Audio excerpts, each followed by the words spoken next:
I always think this city sounds different right before closing time. Not in a dramatic way, just in a small, almost invisible shift. The traffic hum softens, the conversations in the street drop a little lower. Even the lights in the windows seem to glow more gently, as if London is exhaling after holding its breath all day. Inside Yuletide, my year-round Christmas shop, the music drifts through its endless loop of carols, but by this hour, even the songs feel sleepier. The bells in the backing track sound like they're cushioning themselves in snow. The last customers have gone. The door has stopped chiming. It's just me, the quiet, and 1,000 tiny things that sparkle and shine. I stand behind the counter for a moment and let my shoulders loosen. The elf costume, green, slightly itchy, a little too tight around my ribs, sighs with me. I smooth the hem of my tunic, feeling the faint roughness where the sequins have been re-sewn too many times. My feet are warm and a little sore inside the cheap red shoes that are supposed to pass as festive footwear. Somewhere near the far wall, a mechanical snowman whirs to life and lets out a soft, cheerful ho, ho, ho, even though no one is there to hear it. "I'm turning you off in a minute," I murmur, half to the snowman, half to myself. My voice sounds quieter in the empty shop, like it's being wrapped in tinsel before it reaches the ceiling. Yuletide is not a big store, but it feels endless when you've spent the whole day in it. Shelves upon shelves of ornaments, each one a tiny universe. Glass baubles that catch the light and hold it for a heartbeat. Wooden soldiers with slightly crooked smiles. Angels in cream and gold, their painted faces serene and identical. Rows of snow globes waiting to be shaken, patiently harboring their little storms. The air smells of cinnamon candles, cardboard boxes, and faintly of dust pushed out of hiding whenever we rearrange the displays. Fake snow lingers in the corners like fog. Garlands drape from shelf to shelf, and strings of fairy lights twine around every possible surface, glowing with that soft, warm yellow that never quite manages to feel like daylight. I start my closing routine without really thinking about it. It's the same every night, and there's a strange comfort in the order of it. First, I walk the aisles slowly, gently straightening ornaments that have turned the wrong way. A tiny glass robin here, a star there. I move carefully, as if every object is fragile enough to shatter with a breath. Perhaps I'm just projecting. At the end of one shelf, a small silver bell has fallen onto its side. I pick it up and hold it between my fingers for a moment. It's cool and smooth, and when I tilt it, the faintest chime rings out, so light it's almost more feeling than sound. I notice my breathing as I listen to it. In, out, slow, without effort for once. "Kate!" Santa's voice comes from the back room, sharp but not unkind. Santa is, of course, not the Santa, but my boss, who decided long ago that if you owned a Christmas shop, you might as well commit fully to the bit. Her real name is May, but only delivery people and the bank insist on using it. "Yes," I call back, setting the bell upright. "Did you finish the window?" "Almost," I answer. Even though almost is generous, I've been stalling. The front display window is the shop's stage, and I am supposed to be its set designer, but my imagination feels like it's wading through treacle. I hear the rustle of tissue paper and the soft clack of boxes from the stockroom. Santa mutters to herself in Mandarin, then switches to English. It's the last Friday before December, you know.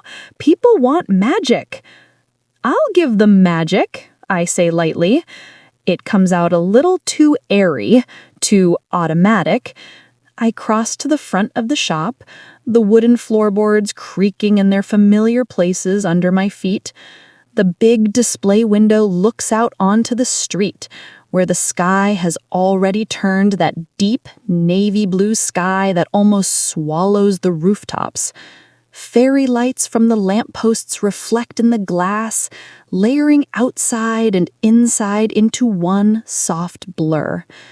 Right now, the window holds a half-finished winter scene, a small artificial tree, some white fabric pretending to be snow, a couple of unevenly arranged gift boxes, and a lonely reindeer figurine standing off to one side as if it has been left out of the story.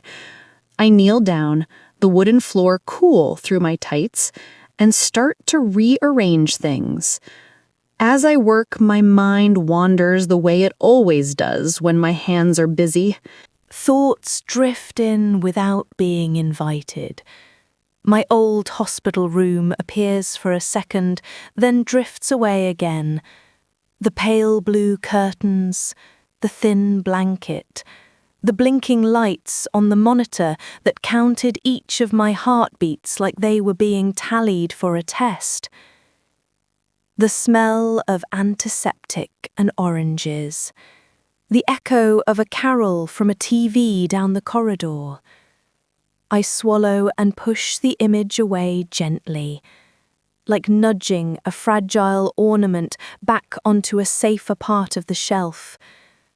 It's become a habit over the past year, this quiet, practiced shifting of my attention away from anything too sharp. Snow needs height, Santa says behind me, her voice closer now. She has come to stand just inside the window area, arms folded. Her red jumper has a cartoon reindeer on it that flashes different colours at the push of a hidden button. We don't have height, I reply without looking up. We have one tree and a very small herd of plastic reindeer. Then you make height, she counters, as if this is obvious. You're creative. You used to be brilliant at this. There's a softness under her words. She remembers another version of me, the girl who once stayed after hours to build a whole miniature North Pole scene out of leftover stock, complete with tiny sled tracks carved into sugar. I place the reindeer more firmly next to the tree, angling its head slightly toward the street. There, I say. Now it's curious. That's height of emotion. Santa snorts, a short sound that could be disapproval or reluctant amusement.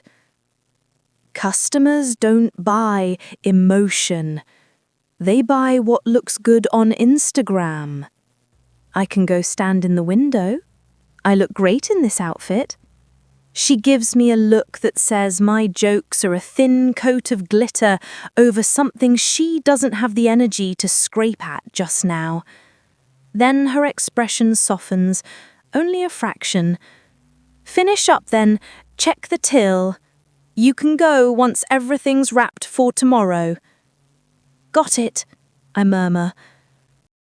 When she's gone, the front of the shop feels quieter again. The street beyond the glass is a moving painting, people hurrying past with their scarves pulled up, couples walking arm in arm. a child tugging a reluctant parent toward the promise of hot chocolate somewhere. I sit back on my heels and let myself just watch for a moment. I feel the gentle stretch in my ankles and the warmth in my legs from kneeling. My body sends little signals of tiredness, but they're not angry tonight, just insistent in a soft way, like a friend tapping my shoulder. Almost done for the day, I whisper to myself. Just a little longer. I stand up slowly, feeling the pull in my thighs, and dust my hands on my tunic. My reflection in the glass looks back at me. Pointy hat slightly askew, blonde hair escaping in messy waves, faint dark circles under my eyes. I look like a child's drawing of Christmas collided with a night of poor sleep. Almost got you, London, I tell the street, as if I'd been out there living wildly instead of mostly hopping from spare sofa to spare sofa, surviving on charm and half-truths. The truth is, most nights I'm more tired than my 20-something swagger will admit. It's a deep, humming tired, not just in my muscles, but under my skin, in the space behind my ribs.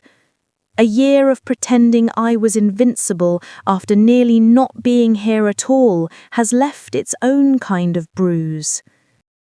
I move back through the shop, flicking off a string of fairy lights here and there, leaving enough still glowing that the space feels dreamy rather than dark. The mechanical snowman gets his promised rest. I press the switch and his little eyes dim. The music continues, softer now, as if the speakers have also decided to wind down. At the counter, I open the till and start the slow, methodical counting of the day's sales. Clinks, coins clink softly against each other. Notes slide together with a faint, comforting swish. I've gotten good at this small ritual. There's a safety in numbers that add up properly. In a life where so much has felt messy and unfinished, a balanced till is oddly soothing. As I count, my thoughts wander again, this time to the couches. A mental map unfolds. Lena's place in Hackney with the old sofa that dips in the middle. Marta's tiny flat above the cafe, where the couch smells faintly of coffee beans and sugar. Sam's living room, where the television glows half the night because he falls asleep to crime shows. I've bounced between them all this year, floating like a wayward bauble that never quite makes it onto the tree. I tell myself I prefer it to going home to my parents' house, to my mother's questions, not always cruel but often careless, to my father's quiet worry that settles over me like a too heavy blanket. I tell myself I like the freedom, the not knowing where I'll sleep 3 days from now. It's an adventure, I say. A phase. Bohemian, even. But as I sort the coins into neat little stacks, I feel that same tiredness again. Deep and steady. It presses gently against my bravado, like a tide against sand. Done? I look up to see Santa leaning on the doorway of the back room, her face softer than it usually is during the rush of the day. Without customers, without deliveries, she seems smaller, more human, less like the commander of an army of ornaments. Almost, I say. Till matches. Just need to lock up. She nods, then hesitates.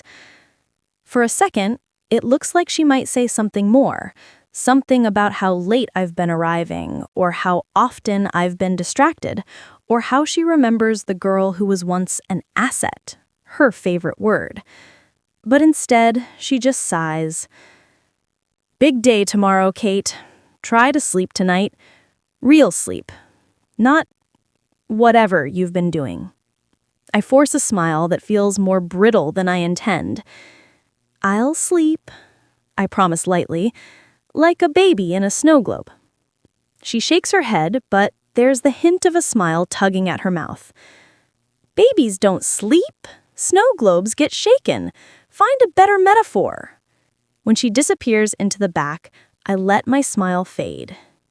The quiet settles in around me again, gentle and insistent. I close the till, turn off the last row of lights, and walk toward the front door. Outside, the street noise is muffled through the glass. I can see my breath fogging faintly on the window as I reach up to flip the sign from open to closed. There's a small pleasure in that simple movement, as if I'm tucking the day into bed. I slide the key into the lock, that pause for just a moment, letting my hand rest on the cool metal. I notice my breathing again, slower now, deeper. In, out. The day has been busy, but not dramatic. Crowds of people, small talk, wrapping paper, the occasional impatient customer, normal things, ordinary things. It's strange, after last year, how precious ordinary can feel when I let myself really notice it. I step outside and pull the door closed behind me, listening for the soft click of the lock. The air is colder than it looked from inside, but in a bracing, clean way. It touches my cheeks, my nose, the small triangle of skin visible between my scarf and my hat. I tuck my chin into my scarf and feel the fabric warm instantly with my breath. For a moment, I just stand there on the pavement, looking up and down the street. The sky overhead is deep and dark, but the city lights keep it from ever being truly black. There's a faint silver glow at the edges of the clouds, as if the city itself is reflecting its own light back. I can hear the distant engine of a bus, the laughter of a group of friends passing by, the rhythm of their footsteps on the pavement. Somewhere, a busker's saxophone spills out a soft, slow tune that feels like melted chocolate poured into the night. I roll my shoulders back, feeling a small stretch ripple along my spine. My body hums with a tiredness that is not unpleasant, just present, reminding me that I have made it through another day. I start walking, my red elf shoes tapping a gentle beat on the pavement. I don't have a fixed destination tonight, just a plan to head toward the bus stop, then maybe to Lena's, unless her text about needing space was more serious than she made it sound. The city feels like a maze of maybes and half-promises. As I walk, I let my mind drift. Pieces of songs I've been singing to myself float up, snatches of show tunes, fragments of carols. I hum under my breath, letting the notes vibrate softly in my chest. Singing has become a kind of private ritual, something I do between places, between personas. In those small, in-between spaces, I feel more like myself than I do most other times. I pause for a second at the corner to adjust my scarf. Across the street, the shop window of Yuletide glows warmly, our half-finished winter scene already looking more magical from a distance. The little reindeer I repositioned stands beside the tree, bathed in soft golden light. From here, it doesn't look lonely at all. It looks patient. A small, unexpected tenderness stirs in my chest. For the shop, for the decorations, for myself, in my ridiculous elf hat, standing in the chilly night air. Tomorrow, I whisper to the window, to the city, to no one in particular. We'll make it look like proper Christmas. A bus approaches, its headlights washing the street in pale brightness for a moment. I check the number and decide to let this one go. There's no rush, not tonight. The next bus will come. Another couch will be found. Another day at Yuletide will begin. For now, it's enough just to stand here, feeling the cold air move gently in and out of my lungs, the faint ache in my legs from standing all day, the comfortable heaviness of my body winding down. What I don't know as I stand there smoothing the edge of my scarf and watching the lights reflect in the shop window is that tomorrow a man named Tom will walk into Yuletide. He will look at the ornaments with the slow, deliberate gaze of someone who actually sees things. He will ask a simple question, and somehow, between one ordinary day and the next, my life will begin to move in a different direction, quietly, almost imperceptibly, like a river shifting its course by inches. But that is for another evening.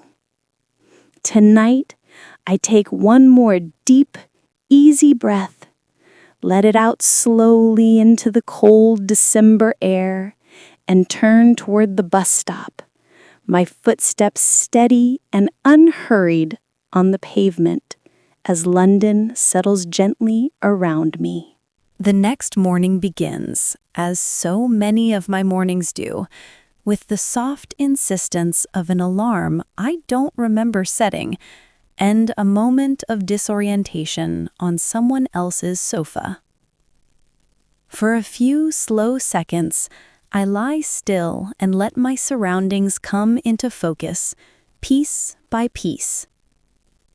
The faint smell of yesterday's coffee, the low hum of a fridge nearby, a muted radio playing some early talk show in the next room. Under my cheek, the cushion is slightly scratchy but warm from where I've been curled into it all night. I stretch gently, feeling the sleepy heaviness in my limbs. My back complains a little. Sofas are not designed for full-time sleeping, no matter how determined you are. I point my toes under the blanket, enjoying the small pull in my calves, and then slowly sit up. Lena's living room is dim, the gray morning light just beginning to slip around the edges of the curtains. Her plants rest on the windowsill, leaves still and dark. The fairy lights she never takes down are off, tiny bulbs like sleepy stars. For a moment, it's quiet enough that I can hear my own breathing, steady and slow, as if it also hasn't quite decided to wake up.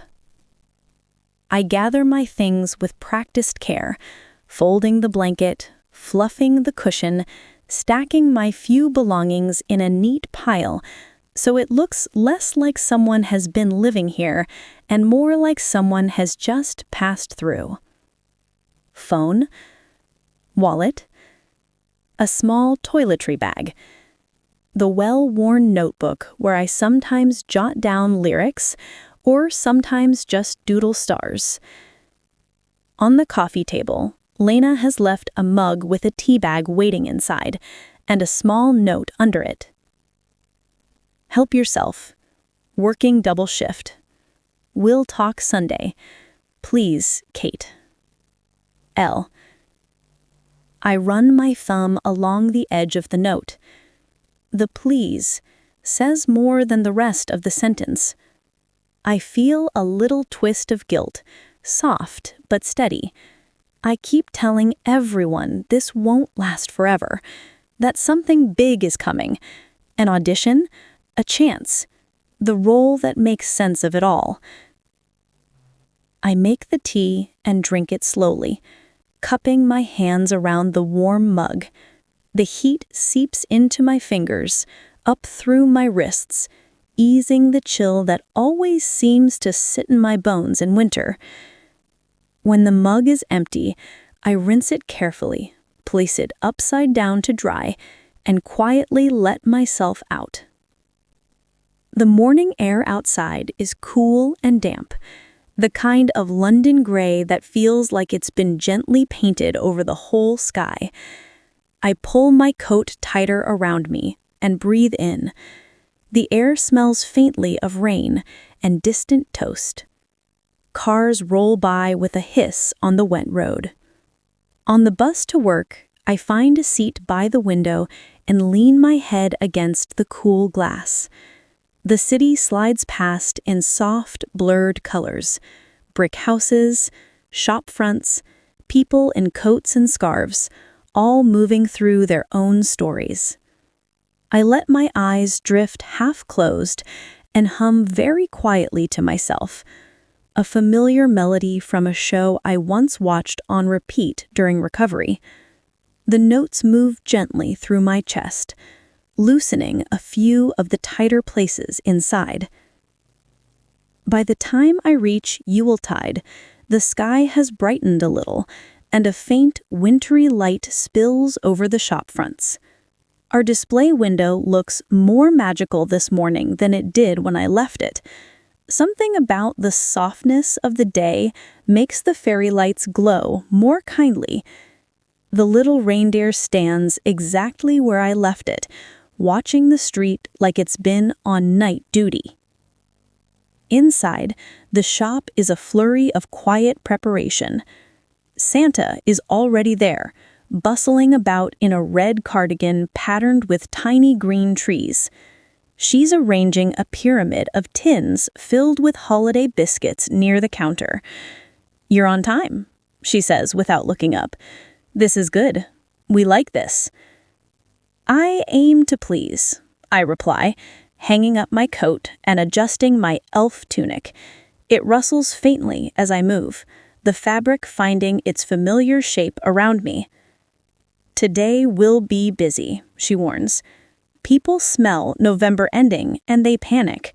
Do not let them see you panic first." "What if they enjoy a sense of shared panic?" I ask, looping my bell-tipped hat under my chin. "Very bonding." She gives me a look that is half exasperation, half fondness. "Just be present. Not on your phone, not in your head. Here." It's a simple word, and yet it lands with more weight than she probably intends. I nod and move toward the front, just as the bell above the door gives its first bright chime of the day. The morning rush begins gently, like someone slowly turning up the volume on a playlist. A couple comes in looking for their first married Christmas ornament. A woman in a navy coat carefully chooses a set of glass birds. A man in a suit buys 3 identical snow globes without really looking at them, his mind already on the next meeting. I smile, I rap, I ask questions about color schemes and tree sizes. My voice slips into that soft, lilting tone I've developed for customers, easy and light, like I'm always in on a small, festive secret. After a while, time blurs into a series of small interactions. The sound of tissue paper crinkling, the rustle of carrier bags, the regular ding of the till, the occasional distant jingle from the mechanical snowman, now fully awake and committed to his role. Sometime in the early afternoon, when the light outside has settled into that steady, pale glow that never quite becomes sunshine, the door chimes again. I look up from arranging a tray of delicate glass stars, ready to launch into my usual greeting, and there he is.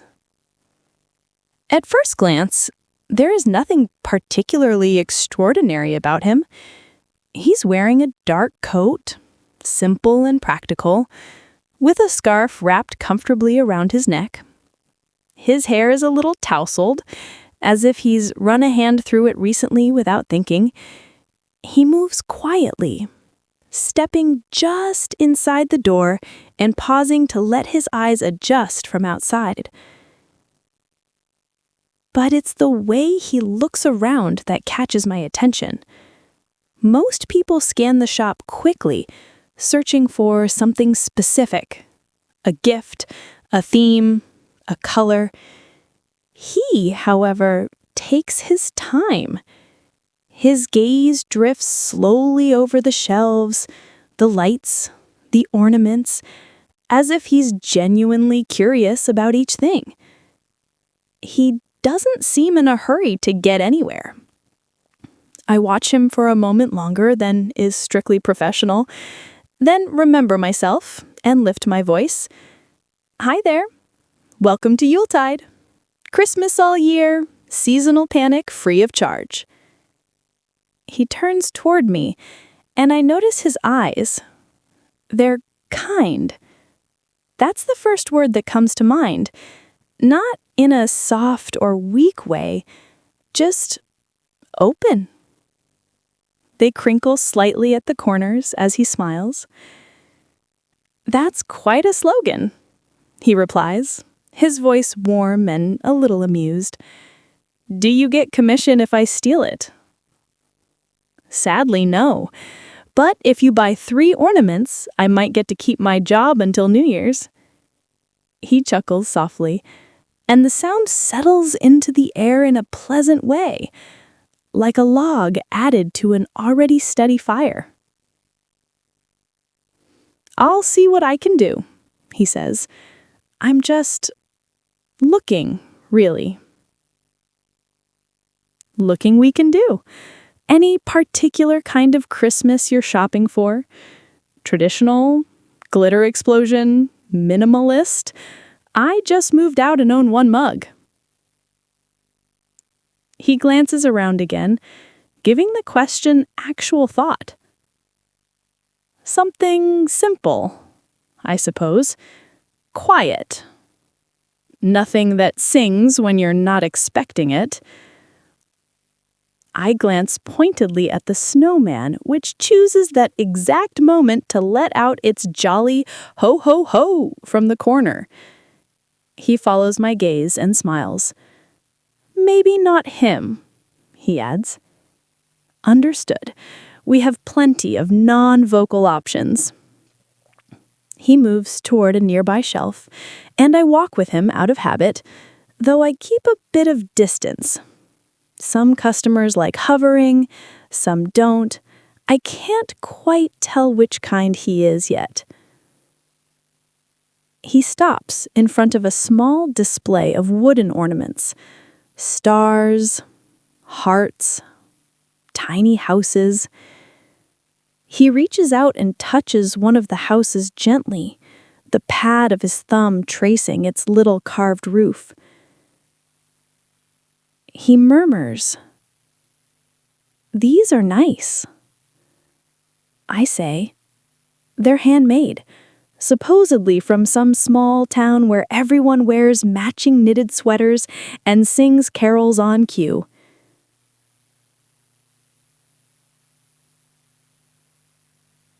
Do you believe that?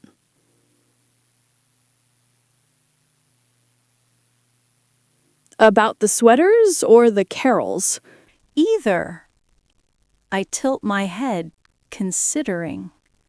For a moment, I imagine such a place, and some distant part of me aches a little with something that feels like nostalgia for a place I've never been. I believe in the possibility of good sweaters, I say at last. The carols might be asking too much. He smiles again, and I find myself noticing how relaxed it makes his whole face look. Not many people walk into a Christmas shop looking relaxed. Most are carrying at least a little tension with them. The weight of lists and expectations and making everything perfect. He, however, feels unhurried. "Do you work here all year?" he asks. "All year," I confirm. "Elf contract indefinite. I'm basically part of the permanent decor at this point." "That's a lot of Christmas," he says thoughtfully. "Doesn't it get tiring?" I shrug lightly. "Less so when the customers don't ask for Mariah Carey in July," I say. "But it has its moments. And there's always glitter. Glitter is forever." He laughs quietly, and there's no mockery in it, just genuine amusement.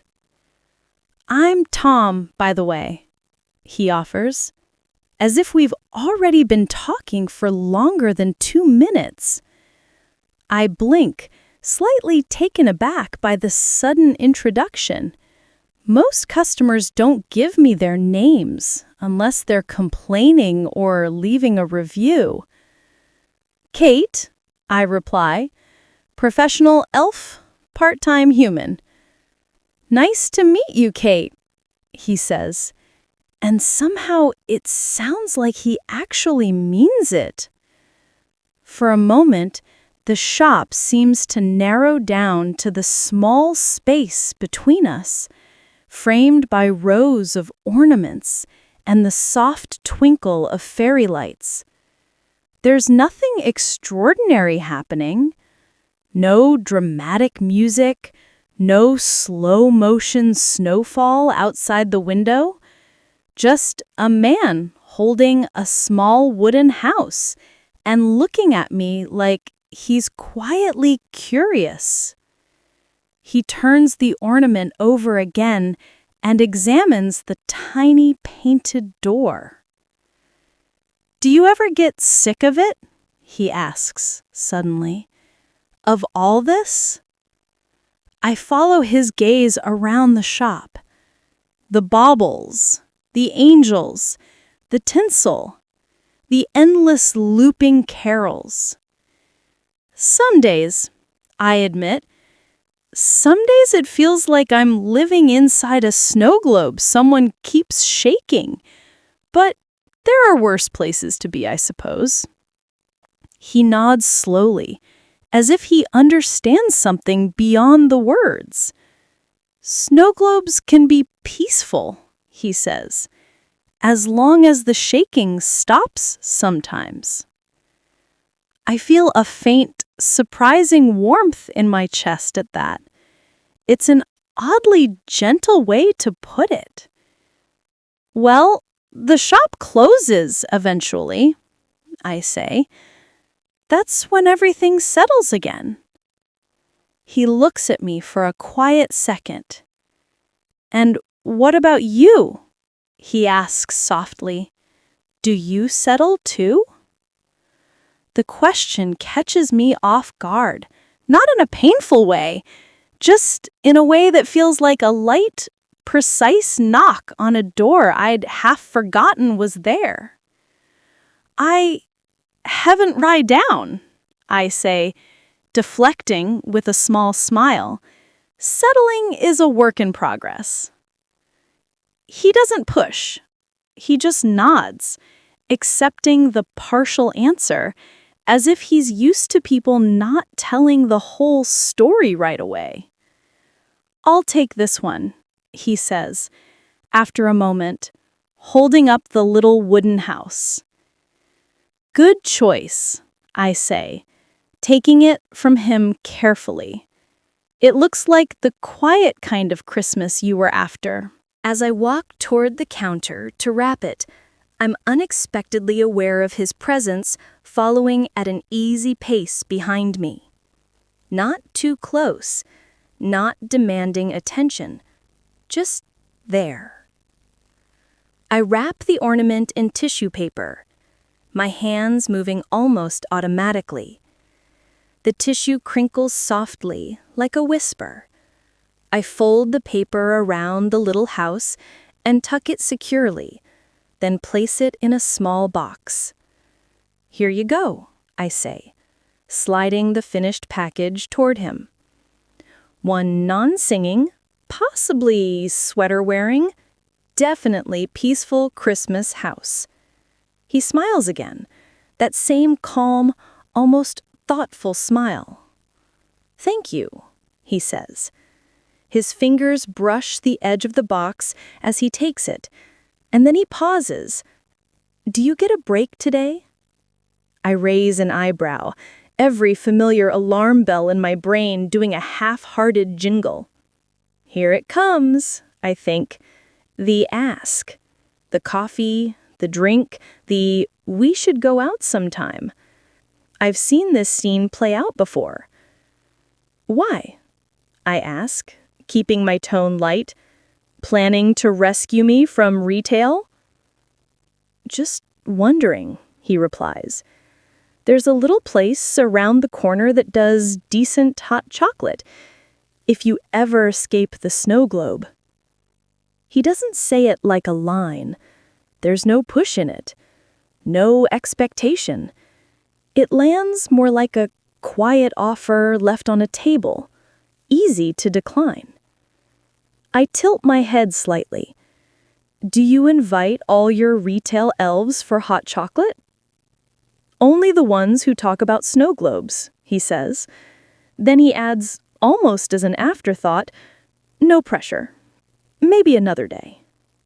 He pays, takes his small bag, and gives me a nod that feels almost grateful. "Nice to meet you, Kate," he says again. "Enjoy your permanent Christmas. Enjoy your non-singing house." The bell above the door chimes softly as he leaves. For a moment, the shop returns to its usual sounds. The music, the faint hum of lights, the distant murmur of traffic. I stand behind the counter, fingers resting lightly on the smooth wood, and let my gaze drift to the front window. Through the glass, I see Tom step out onto the pavement, adjust his scarf, and walk away at an unhurried pace, blending into the steady flow of people. I don't know why his brief visit lingers in my mind more than any other customer's. Maybe it's the way he looked at the ornaments. Maybe it's the snow globe comment. Maybe it's the fact that when he asked if I settled, I felt, for just a moment, like someone was actually curious about the answer. "Daydreaming?" Santa's voice floats from behind me. I turn to see her carrying a box of new stock, her eyebrows slightly raised. "Just thinking about display ideas," I say quickly. "Wooden houses, quiet Christmas, it's a whole theme." "Well, think while you work," she says, but there's no real bite in it. "We still need to finish the other window." I nod and move back into the rhythm of the day. More customers, more wrapping, more smiles. But every now and then, when the shop quiets for a heartbeat, I find myself glancing at the door, half expecting to see him again. His calm manner, his open, curious eyes, and the small, simple question he left floating in the air. "And what about you?" By the time evening comes and we're closing up, I've almost convinced myself he was just another customer, no more significant than the man who needed 3 emergency snow globes or the woman who couldn't decide between 2 shades of gold ribbon. Still, as I flip the sign from open to closed and stand for a moment in the doorway, breathing in the cool December air, I catch myself looking up and down the street with a quiet expectancy I didn't have yesterday. The city feels much the same as it did the night before. Cars, footsteps, a distant bus rumbling by. But somewhere in the weave of it all, something tiny has shifted. I can't name it yet. I don't know that I'll see him again, or that he'll keep turning up like a gentle refrain in a song. For now, all I know is that the day felt a little less like I was just passing through it, and a little more like I was actually there. I pull my scarf snug around my neck, feel the warmth gather under the wool, and take a slow, deep breath. The air fills my lungs, cool and steady, and I let it out just as slowly. Another day done, I whisper to the street, to the shop, to myself. Somewhere out there in the city, Tom is carrying a small wooden house in a paper bag. Somewhere he's stepping into his own evening, into his own quiet corners of London. And here I am, standing on the pavement in my elf uniform, feeling the first, barely noticeable stirrings of curiosity about a life that might be more than just surviving couches and counting tills. It's not a revelation, not a turning point, just a small, gentle nudge. The kind you only really notice if you're paying attention. I start walking toward the bus stop, my footsteps slow and even, the lights of the shop glowing softly behind me as the city folds itself into another December night. The first time I see Tom again, it's 3 days later, on a Tuesday that feels like it could be any other Tuesday I've ever had. The morning starts with the same small routines. The bus ride, where I lean my head against the glass and watch the city drift by. The quiet unlocking of Yuletide's front door. The soft glow of the shop lights flickering on, one by one, like sleepy stars arriving late to work.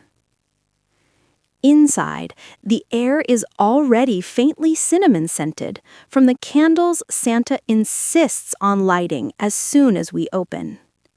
The carols hum softly from the speakers, the volume still low enough that they feel more like background comfort than relentless cheer. I move through the space on autopilot at first, straightening displays, checking stock, adjusting my elf tunic. It's only when I'm restocking the wooden ornaments, the small houses and stars and hearts, that I think of him properly. My hand pauses for a moment on a little carved roof, remembering the way his thumb traced its edges, the way he'd asked, so gently, "And what about you?" I shake my head slightly as if I can dislodge the memory like a stubborn bit of glitter. He was just a customer, I remind myself. A kind one, perhaps, but still someone passing through. People pass through my days all the time. The shop fills and empties in waves. A mother and her teenage son arguing amiably about tinsel colors. An older man buying 2 angels and saying they're for the grandkids, though he doesn't elaborate. A group of office workers on their lunch break, laughing too loudly and leaving a faint trail of perfume and takeaway coffee smells behind them. At around 3 in the afternoon, there's a lull. Santa disappears into the back to wrestle with inventory paperwork. The music plays on.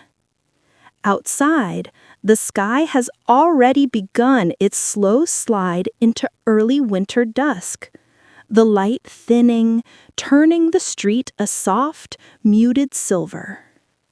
I'm standing near the front, rearranging a row of glass icicle ornaments so they catch the available light just so, when the bell above the door rings.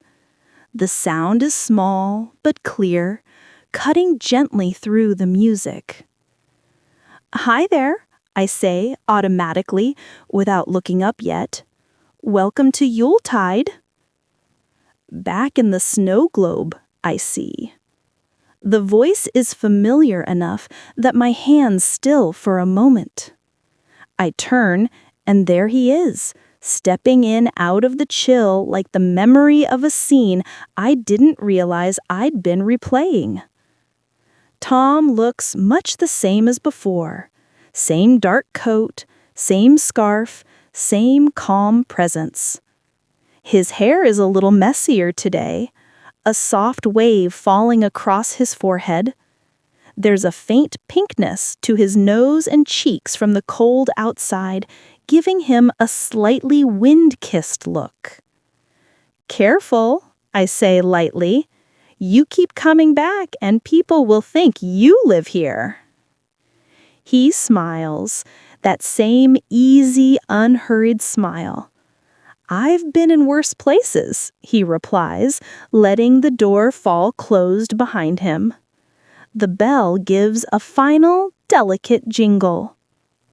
"What brings you in?" I ask, rearranging one last icicle as if it required intense focus.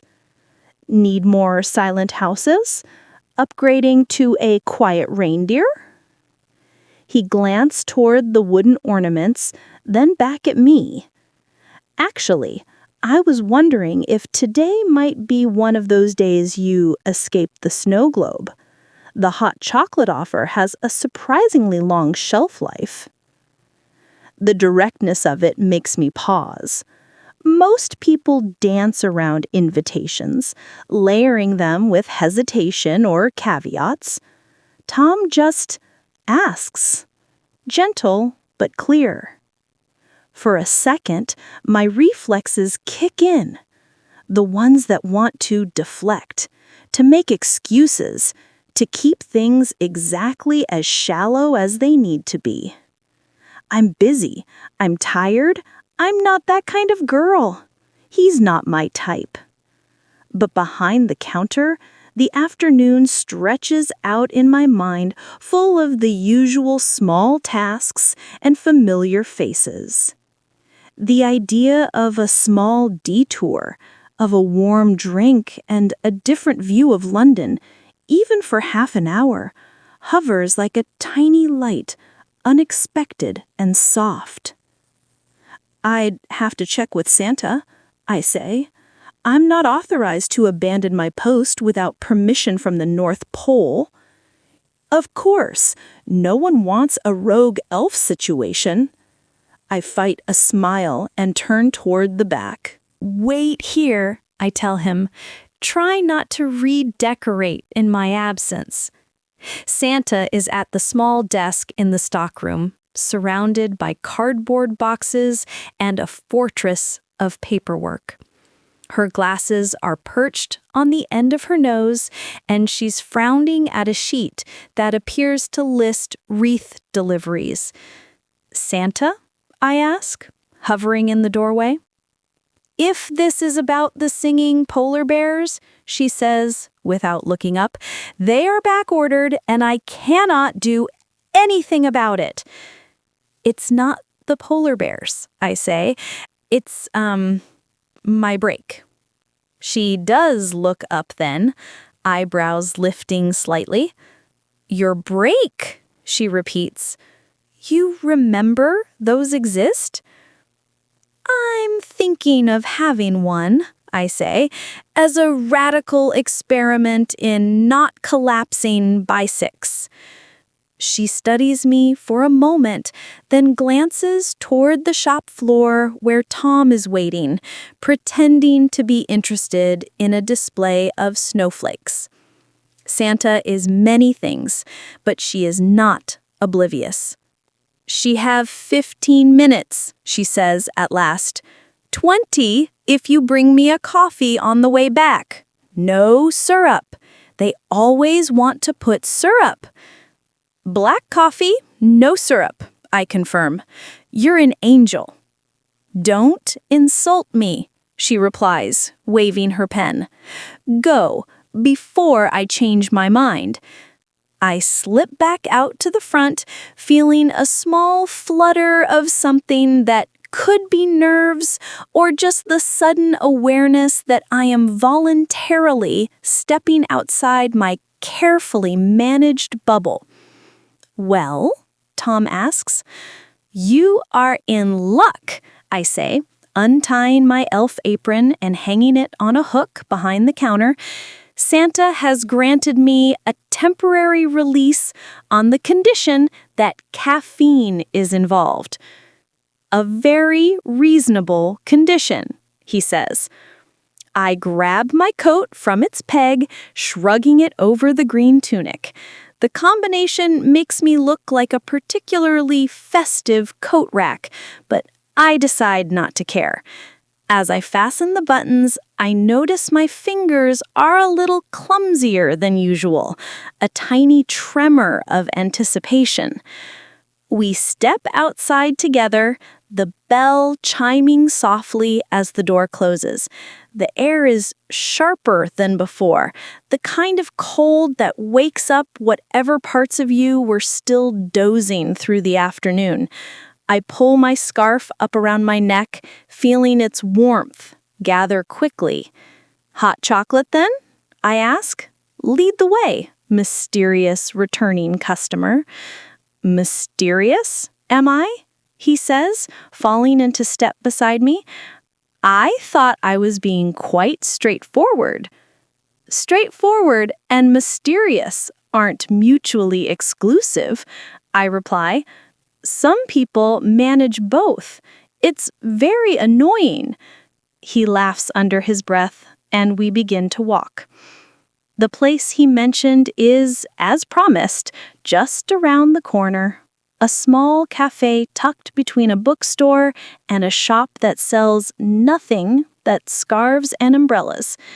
Its windows are lightly steamed up from the warmth inside.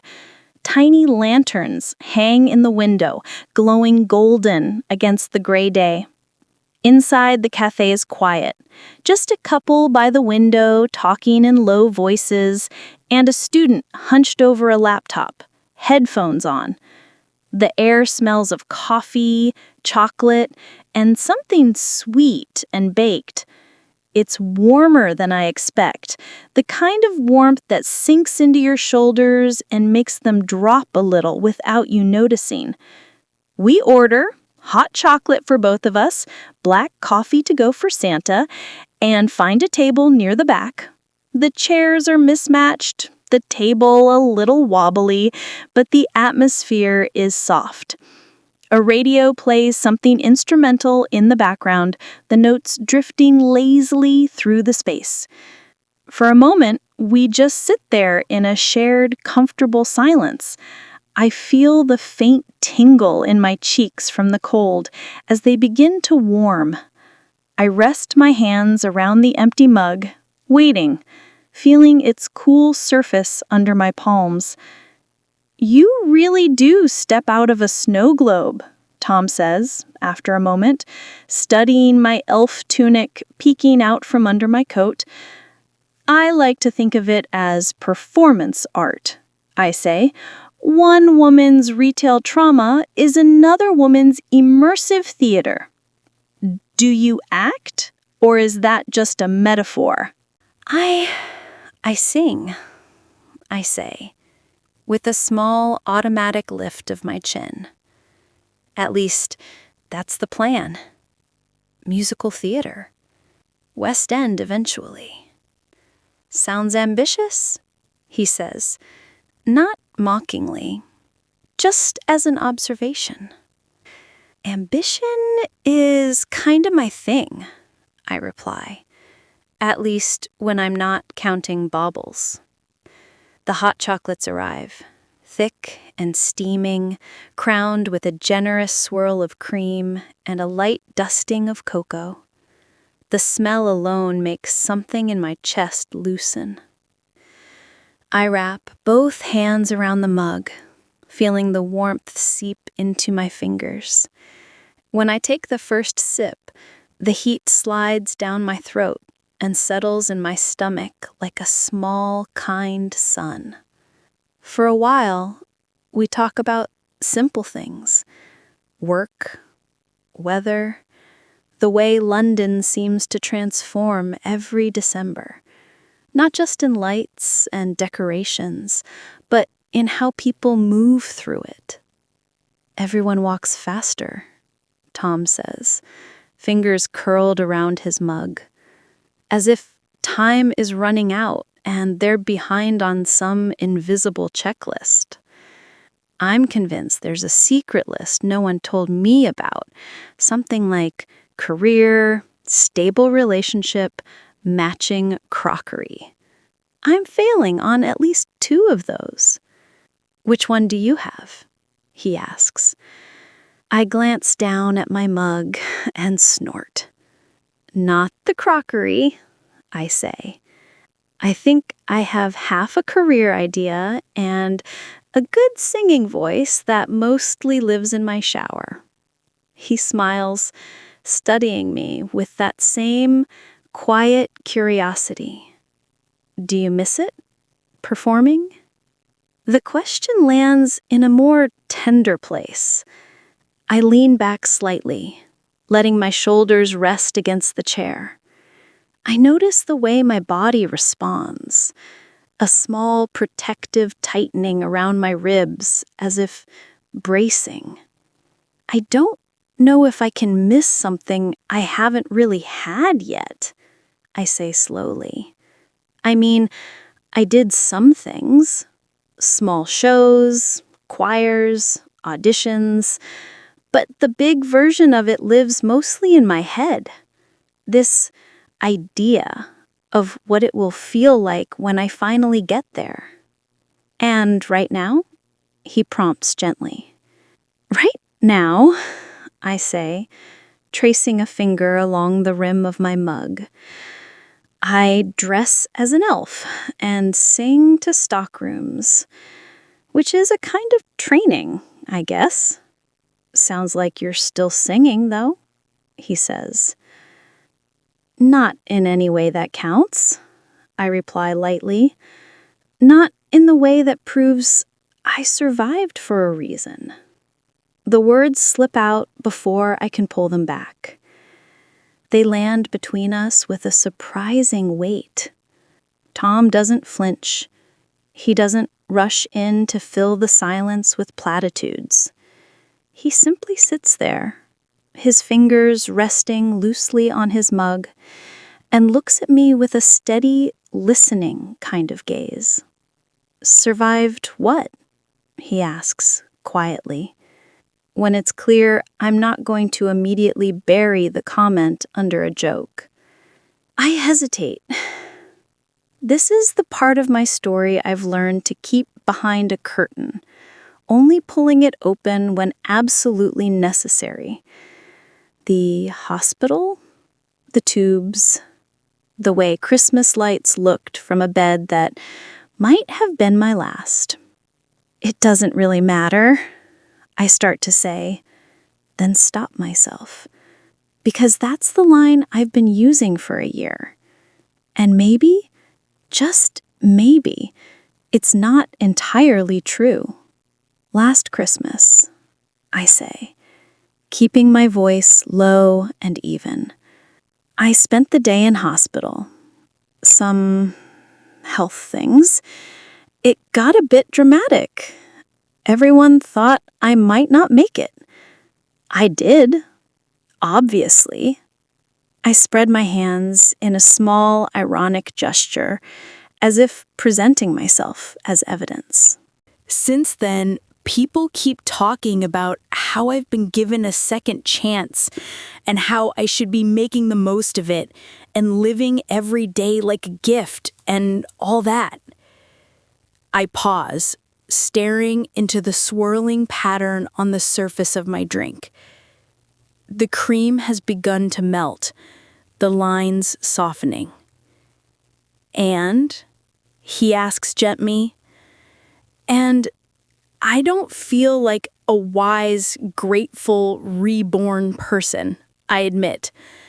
I feel tired and scrambled and weirdly reckless, like I'm trying to outrun something that's still catching up. The words come easier now that they've started. There's relief in saying them out loud without someone immediately trying to fix them. I keep couch surfing.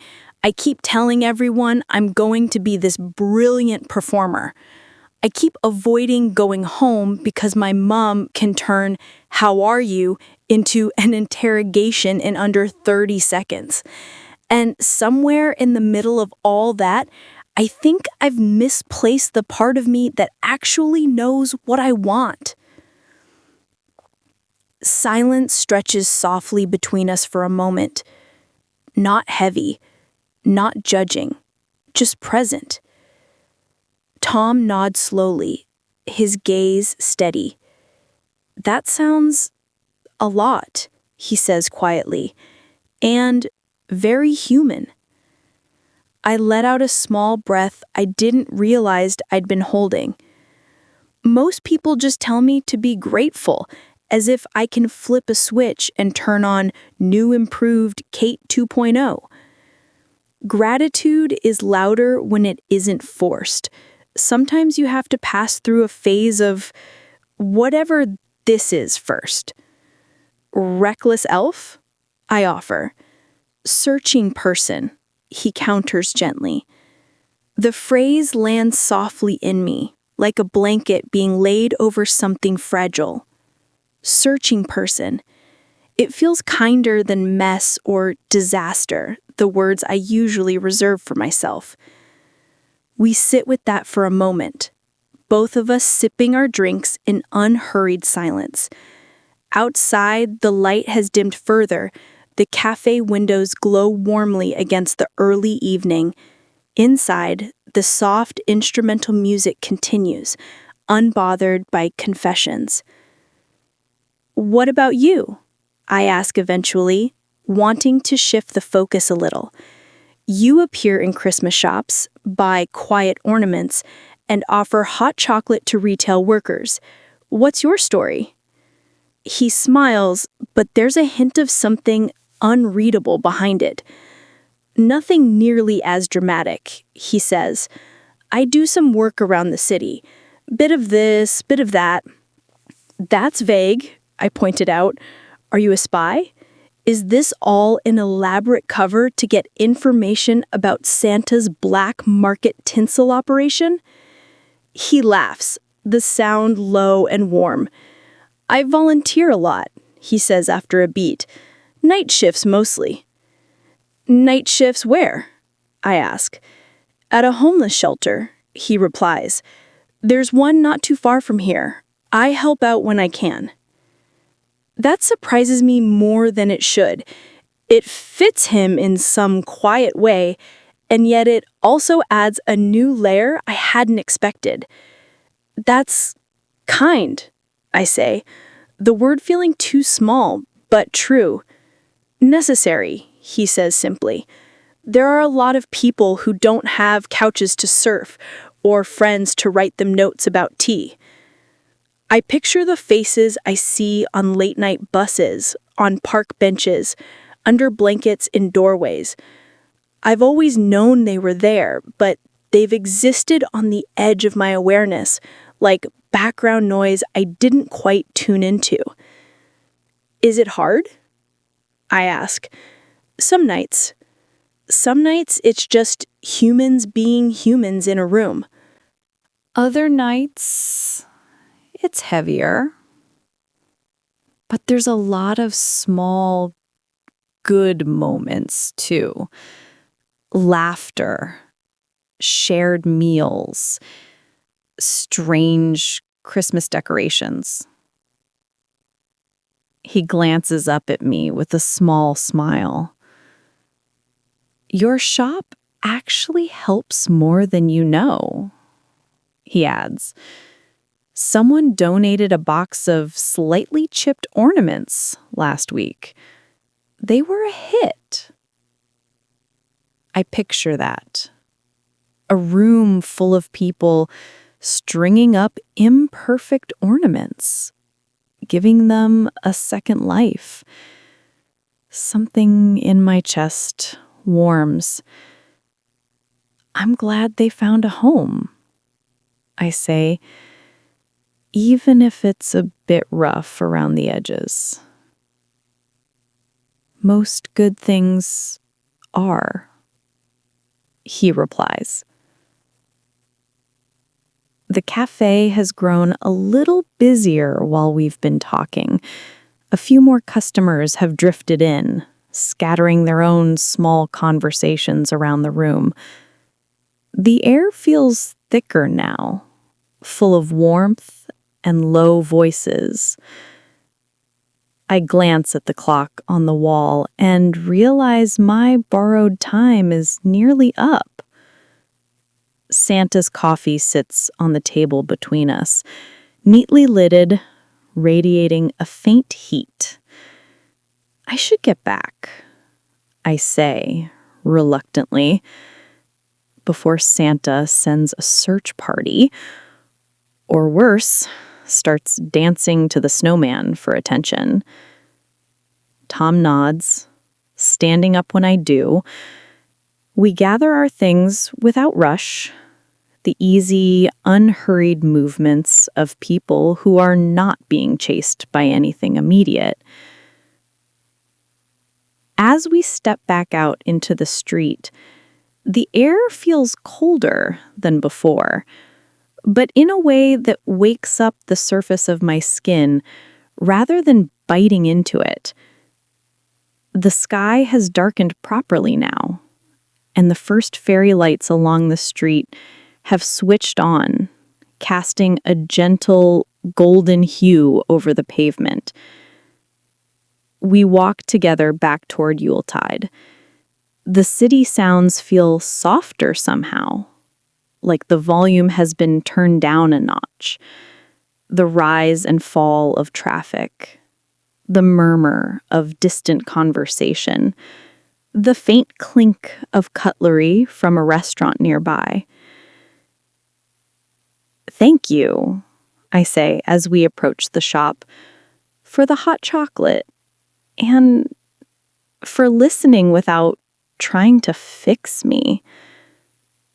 You're not broken, he says calmly, just mid-chapter. I huff a small laugh, spoken like someone who reads a lot. Maybe, he admits. We stop just outside the shop door.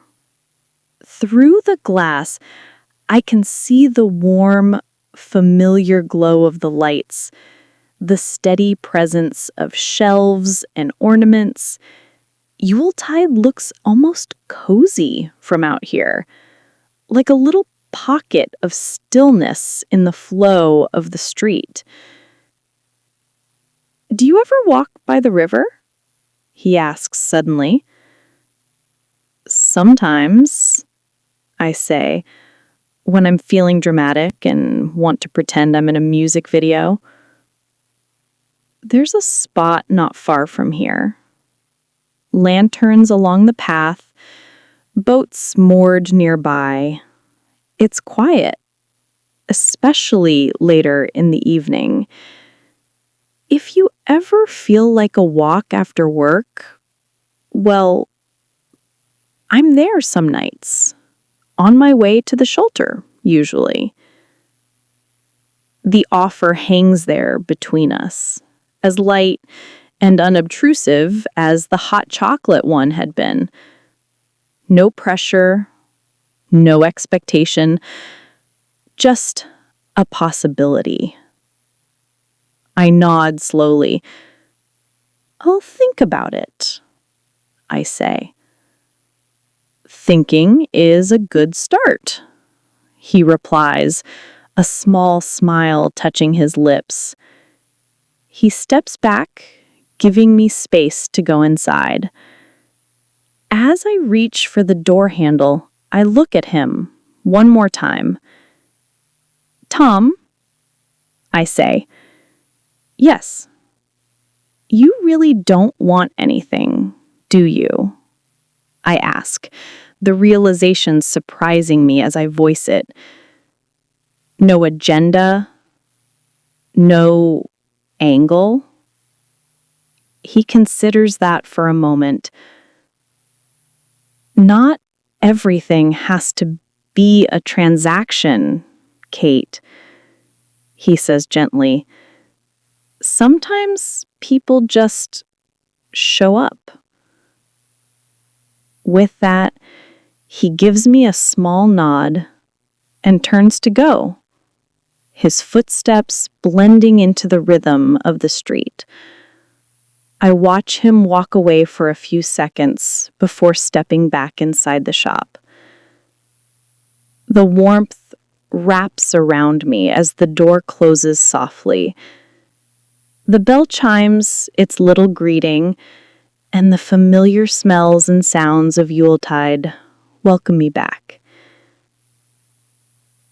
Santa's waiting near the counter, arms folded, eyebrows lifted. "Well?" she asks, eyeing the takeaway cup in my hand.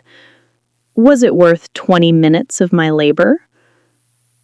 I hand her the coffee. She takes a sip, considers, and nods. "Acceptable," she pronounces. "You look different." "Different how?" I ask, slipping my coat off. "You look less like someone who is about to sprint away at any second, more like someone who might stay." I don't quite know what to say to that, so I just smile, a small, quiet thing, and move back behind the counter. The rest of the evening passes in its usual gentle blur. Customers, wrapping, carols, the slow winding down of another December day. But later, when the lights are dimmed and the till is balanced, and I'm standing at the door ready to lock up, I find myself thinking of lanterns by the river, of paths lit softly in the dark, of boats resting against the water, gently rocking in place. I step outside, locking the door with a soft click, and breathe in the cold night air. My breath curls in front of me in a small cloud, dissolving into the darkness. For a moment, I stand still, listening to the city. Then, instead of turning toward the bus stop like I usually do, I turn in the opposite direction, toward the river. My footsteps are unhurried, my body easing into the walk. The night wraps itself gently around me as I go. And somewhere in the distance, past the streets and shops and small December dramas, a path lined with lanterns waits quietly, ready to be found. By the time I reach the river, the city has slipped fully into evening, and everything feels a little softer around the edges. The pavement under my feet changes as I walk. First, the familiar patchwork of high street slabs, then the smoother stones closer to the water. I notice the difference through the soles of my shoes, each step a gentle reminder that I've wandered off my usual route. The air is cooler here, carrying a faint, clean smell that's part river, part winter, part something undefinably London. Ahead of me, the path curves, and I see them. Lanterns. They're not grand or dramatic, just a series of warm, low lights strung along the walkway, each one casting a small, golden circle on the ground. From a distance, they look like a quiet procession of stars that decided to come down for a closer look at the water. I slow my pace, almost automatically, as if hurrying would be disrespectful somehow. To my left, the river moves in its own unbothered rhythm. The water is dark, but not unfriendly, catching and holding reflections of the buildings and bridges around it. Boats rest along the bank, some larger, some slightly scruffy, each one tethered loosely, bobbing in place when a passing current nudges them. I take a slow, steady breath in. The air is cold in my nose, cool in my chest, but not harsh. I let it out again just as slowly, watching a faint cloud of breath dissolve into the space between the lanterns. For a little while, I simply walk. My footsteps fall into a natural rhythm, tap, tap, tap against the stone. The sound blends with the other quiet noises of the evening, the low murmur of voices from a nearby bench, the distant rumble of traffic on a bridge up ahead, the soft lap of water against the sides of the moored boats. There aren't many people here tonight. A couple stands by the railing, leaning shoulder to shoulder, saying nothing. A woman in a long coat walks briskly past, headphones on, gaze fixed straight ahead. Farther along, a man with a dog throws a small squeaky toy that breaks the stillness for a moment, then lets it settle again. I tuck my hands into my coat pockets and let my shoulders drop, noticing how easily they respond to the change in pace. No rush, no cue, no one asking where the gift wrap is. Just the quiet and the lanterns and the river moving along as it always does, whether anyone is watching or not. I wonder briefly if Tom is here tonight. The thought floats up casually, not as a demand, just as a gentle curiosity. I walk a little farther. Following the curve of the path, the lanterns continue, patient and unassuming, each one offering just enough light for the next few steps. There's something comforting about that, how you don't need to see the whole path at once, only where your feet are about to land. Eventually, I find a bench near the water and sit down. The wood is cool beneath me, but solid. I cross my ankles and stretch my legs out in front of me, feeling the faint pull in my calves from a day spent mostly standing. My body responds with a small, grateful sigh I can almost hear. For a minute or two, I just watch the water. Lights from the buildings ripple across its surface in long, broken bands of gold and white. Every so often, a passing boat sends a wider wave across, gently disturbing the pattern and then letting it settle into something new. The river never looks exactly the same twice, even over the span of a few breaths. Not your usual bus route, I'm guessing. The voice comes from slightly behind and to the side of me. Calm, familiar. I turn my head, and there he is! Tom stands a few steps away, hands in his coat pockets, cheeks slightly pink from the cold. There's a softness in his expression that suggests he's not entirely surprised to see me here, but not entirely certain he would either. Maybe it is now, I say, shifting slightly on the bench to make space beside me. I heard there was a Lantern Appreciation Society meeting, and I didn't want to miss it. He smiles and sits down, leaving a comfortable space between us. Not too close, not distant, just easy. You found a good spot, he says, looking out over the water. The lanterns did most of the work. I just followed the glow. For a moment, we sit in companionable silence, both of us watching the slow movement of the river. His presence feels surprisingly natural, as if he simply stepped into a scene that had room saved for him.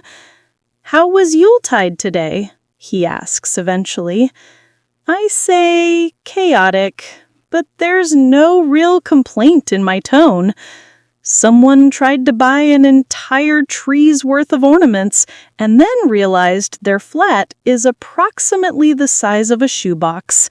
There was a small existential crisis in aisle 3. Did the tree survive? The tree is fine. The customer may need therapy. He chuckles quietly. The sound blends with the gentle shuffle of the river breeze. "What about you?" I ask, turning my head a little. "Working tonight?" He nods. "Later. I start at the shelter around 10. Thought I'd walk here first. It helps me arrive in the right frame of mind." "What frame is that?" "Steady," he says after a moment's thought. "Soft enough to listen, solid enough not to fall apart if someone else does." There's no bravado in his words, just a simple honesty. I let them settle, then turn my gaze back to the water. "Do you ever get used to it?" I ask softly. "The shelter." "You learn patterns, faces, stories, the way people move when they're tired. You don't really get used to it, though. You just accept that it's real, and that being there is better than pretending it isn't." I think of my own avoidance, the way I push certain thoughts aside, the way I stay in motion so I don't have to look too closely. The contrast sits quietly between us. "How did you end up there?" I ask. He's silent for a few seconds, watching the lanterns reflect in the water. "Someone once showed up for me," he says, finally, "when things were harder than I liked to admit. Different situation, but the same feeling of being lost. They didn't fix everything. They just stayed. It mattered." His voice doesn't change much, but there's a subtle shift in it, a hint of old weight, carried lightly now. "So now you're the one who shows up," I say. "I try." A small gust of wind brushes past us then, carrying with it a stronger taste of the river and a faint chill. I tug my coat a little tighter around me, feeling the fabric warm quickly where it touches my neck. We fall into silence again, but it doesn't feel empty. It feels settled, like the pause between verses of a song. After a while, I notice my breathing. In, out. Slow, unforced. It strikes me how different this feels from the breaths I take when I'm rushing from sofa to sofa, or dodging my mother's calls, or trying to outrun the echo of last Christmas. Here, my body seems to understand that it doesn't have to be on high alert. There is nothing to manage, nothing to perform. Just a bench, a river, a man who listens more than he talks. You know, I say quietly, I almost brought my headphones. Changed your mind? Didn't want to drown out the city, or you, in case you turned out to be a figment of my imagination, and I needed to confirm. He smiles. Real, he says. Mostly. Jury's still out on whether any of this is a fever dream. We sit with that small joke for a moment. Then, slowly, the conversation begins to wander. Gently, like the river itself. We talk about small things at first. Favorite Christmas songs. How early is too early to put up decorations. Whether mince pies are truly delicious or just nostalgic. He has strong opinions on good bread. I have strong opinions on theater snacks. The sky darkens further, but the lanterns hold their glow. The lights along the opposite bank brighten, outlining buildings and bridges in soft halos. At some point, I find myself talking about my family without meaning to. It starts with a comment about Christmas food, and before I know it, I'm describing my mom's kitchen, the way she moves between pots and pans like a tiny, determined general. The smell of baking, rich and comforting. The sounds of my parents speaking in the old language when they don't want us to understand, even though we mostly do. Yugoslavia, I say quietly. Well, what used to be Yugoslavia. We left when I was small, but they carry it around like an invisible suitcase. It's always there, just behind them. And you? He asks. Do you carry it too? I say yes and no. I have their stories, the ones they tell and the ones they don't. I have this sense of having escaped something I can't fully remember. But I also have London, buses, boots, cheap Christmas jumpers. I live in between, I think. Must be a strange place sometimes, he says. It is, I agree. Especially when my mother decides my life choices are a personal insult to everything she survived. The words are light, but there's an ache beneath them, familiar and dull. Is that why you don't go home? He asks softly. I stare out at the water, watching the way the light shivers across its surface. Partly, I say. She means well, she just uses blunt instruments. Every conversation is a diagnosis. I'm not eating enough, not planning enough, not appreciating enough. She thinks surviving means becoming invincible and sorted. I'm more unfinished. Tom is quiet for a moment, then says, unfinished isn't a flaw. It's in progress. You're very good with words, I say, glancing at him. Is that part of the volunteer job description? Mostly it's making tea and finding clean sheets, he says. The words are extra. Another small silence, another slow breath. The more time passes, the more my body seems to unwind, almost without permission. My legs feel pleasantly heavy. My back rests fully against the bench.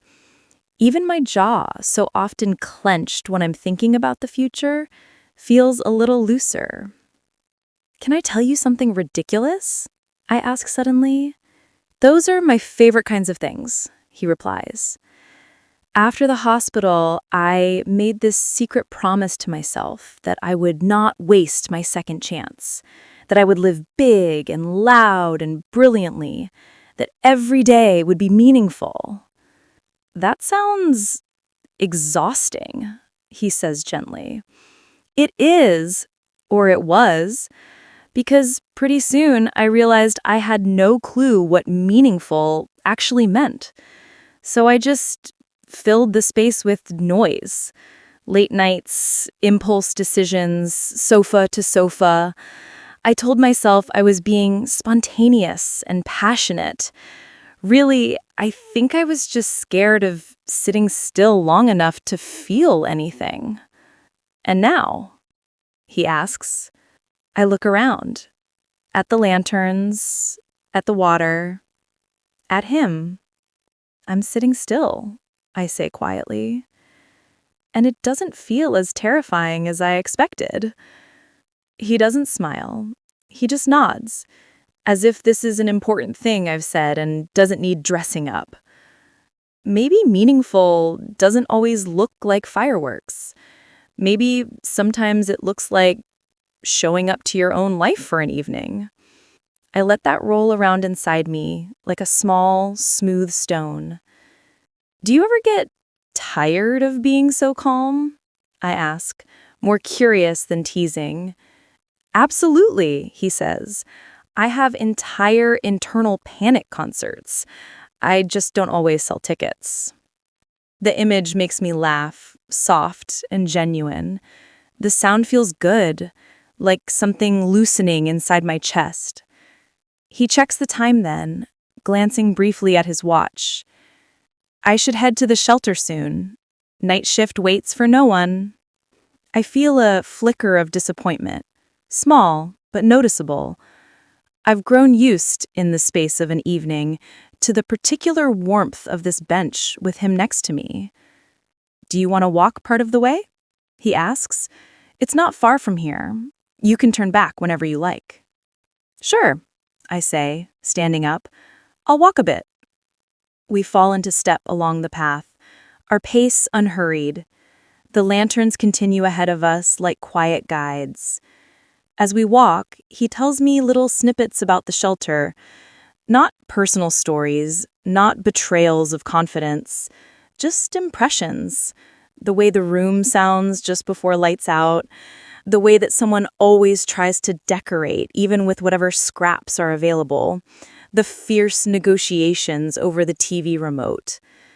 Listening, I feel my picture of the city subtly expand. It's like discovering a hidden layer just beneath the one I've been moving through for years.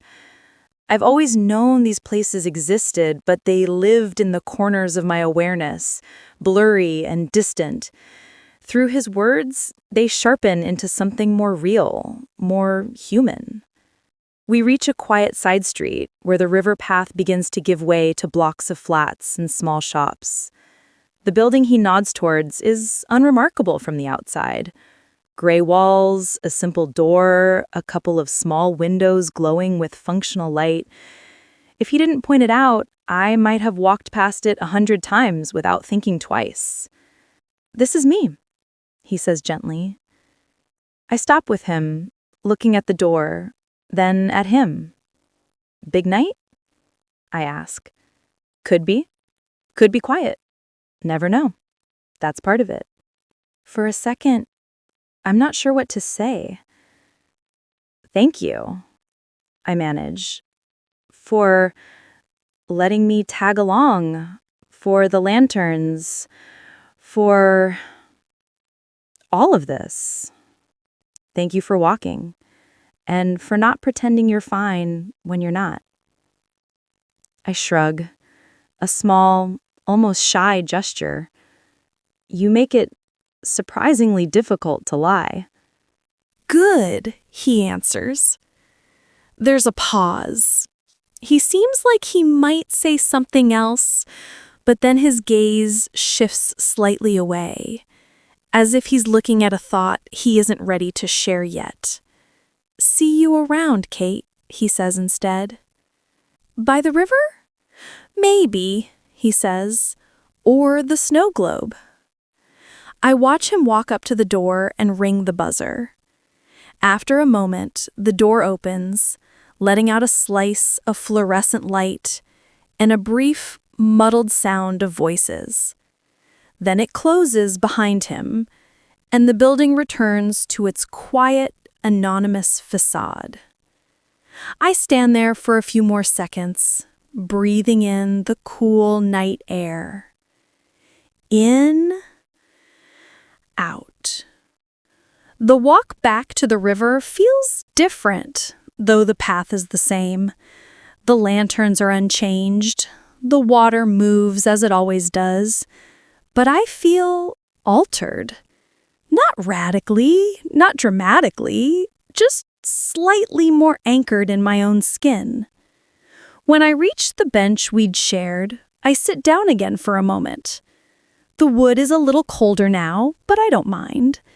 I look out over the water and let my thoughts wander, gently, like the ripples on the surface.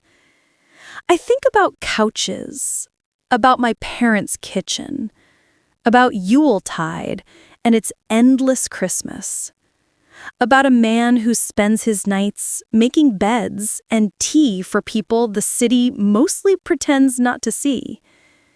And I think about myself, about the version of me who promised to live big and brilliant, and the quieter version sitting here now, watching lantern light tremble on the river. Maybe I think this is also a kind of living. Not performing, not achieving, just being. The idea doesn't feel like a failure. It feels strangely like relief. When I finally stand up to go, my body feels heavier in that good, ready-to-rest way. My steps are slow but certain. I take one last look at the river, then turn back toward the city streets. The soft pull of December lights guiding me home, wherever that happens to be tonight. As I walk, I hum quietly to myself. Not a big show-stopping number, just a gentle melody, almost like a lullaby, meant more for my own ears than anyone else's. I don't know exactly where this new path is taking me, but for the first time in a long while, I'm not sprinting. I'm walking, breathing, noticeably alive.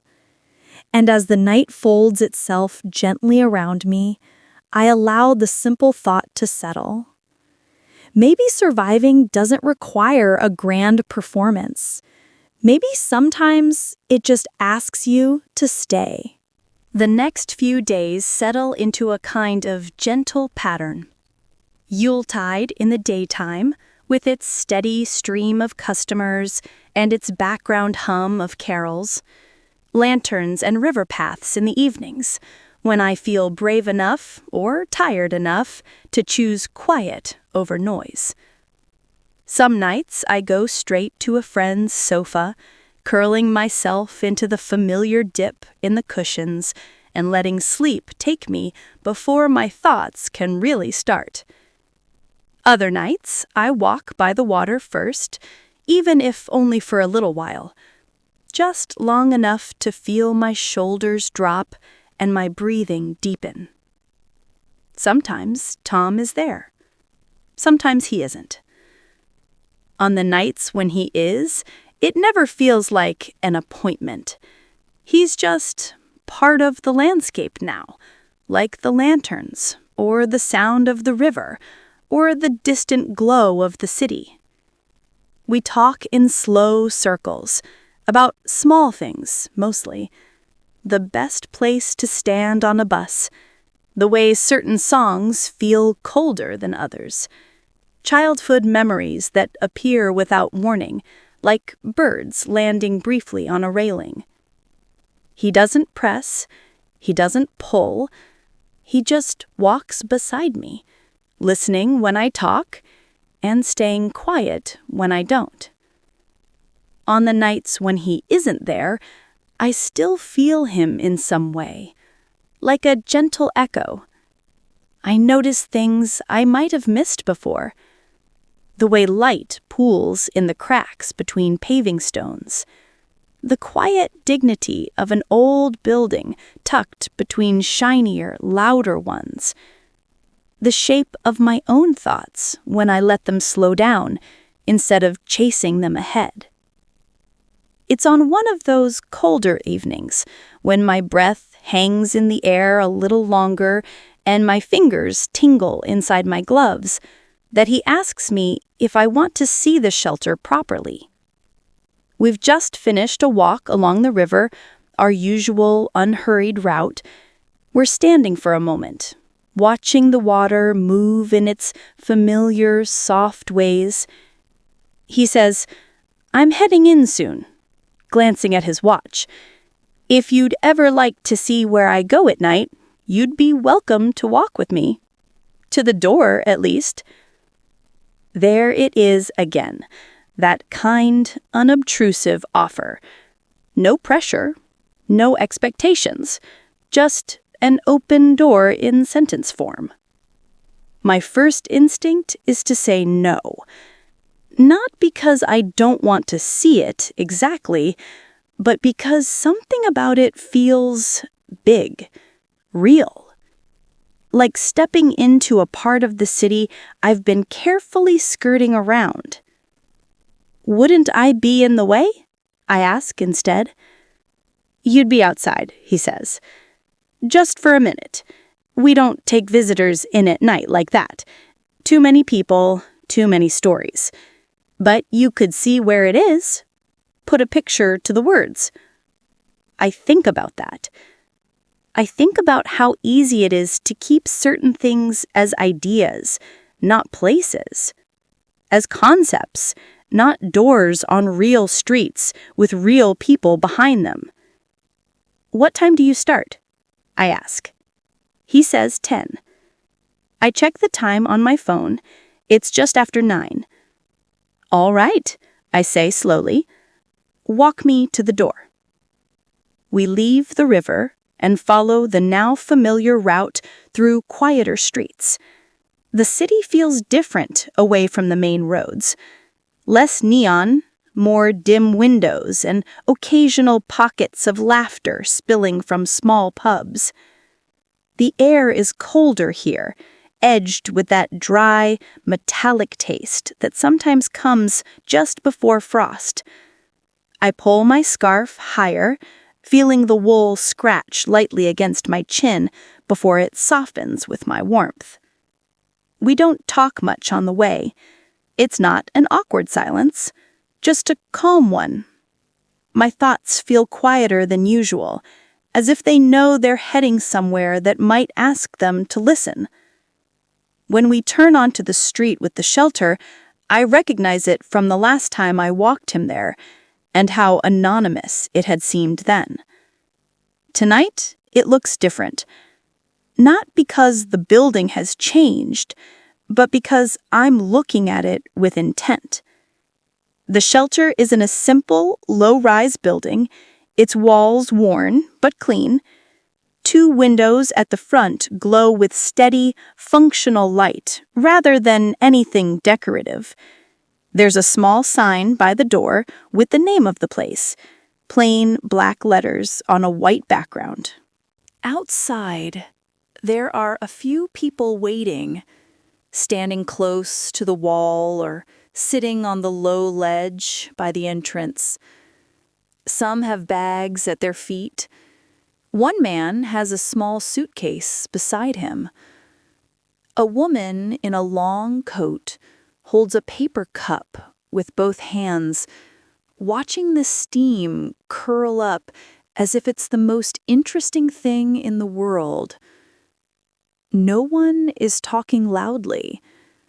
There's a kind of hushed energy around the door, a mixture of weariness and thin, careful hope.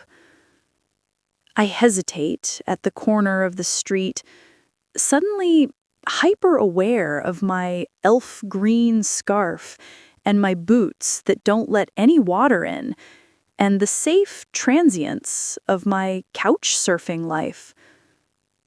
"You okay?" Tom asks, quietly.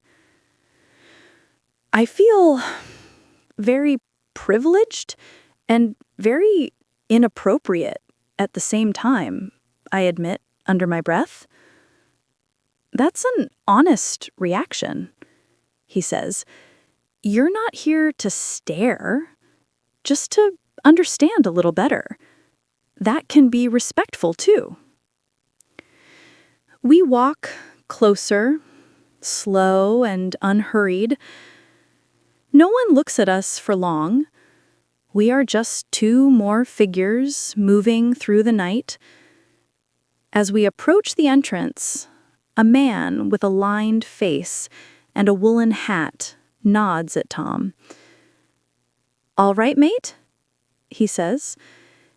"Evening, Joe," Tom replies with the same easy warmth he gives me. "Cold one tonight." "Gets into the bones," Joe agrees. His gaze flicks briefly to me, then away again, polite and uninterested in equal measure. "This is Kate," Tom adds, not in a showy way, just simply. "Friend of mine." Joe gives the barest nod, which feels somehow like a small welcome. "Got any of that decent tea inside?" he asks Tom. Tom smiles. "If you're lucky," he says, "if someone hasn't drunk at all." A faint curve touches Joe's mouth. "Reckon I'll take my chances," he says. As we reach the door, Tom pauses and turns to face me properly. "This is the part where I go in, and you don't," he says gently. I nod, relieved and strangely grateful for the boundary. "Can you tell me what it's like?" I ask quietly. "Inside, I mean, without, saying more than you should." He thinks for a moment, then answers slowly. "It's warm," he says first. "Not cozy exactly, but warm. A bit cramped. There's always some kind of smell. Food, socks, cleaning fluid, sometimes all at once. There's noise, but it ebbs and flows. Sometimes everyone's talking at once. Sometimes it's so quiet, you can hear people breathing." He glances toward the door, then back at me. He continues. "There are rules and routines, sign-ins, bunk assignments, tea, lots of tea, small arguments about nothing, bigger ones about things that matter more than they should have to. But there are also moments. Laughter over something silly on TV, two people sharing a cigarette outside and talking like old friends, even if they met last week. A volunteer mending a zipper on someone's coat. You start to see that even in hard places, small kindnesses still sneak in. His voice stays calm and level as he speaks, but there's a quiet depth under his words, the weight of many nights like this. I imagine it as he describes it. The cramped room, the bunk beds, the kettle that never quite gets to rest. "Do they know your story?" Some do, he says. Bits of it. Enough. It's not about me in there, though. That's kind of the point. I nod, letting that sink in. Would it be wrong to say it makes my problems feel smaller? I ask, then wince at how that sounds. I don't mean that in a comparison way, just seeing this door, thinking of what's behind it. It's not wrong, he says softly. It just has to be gentle.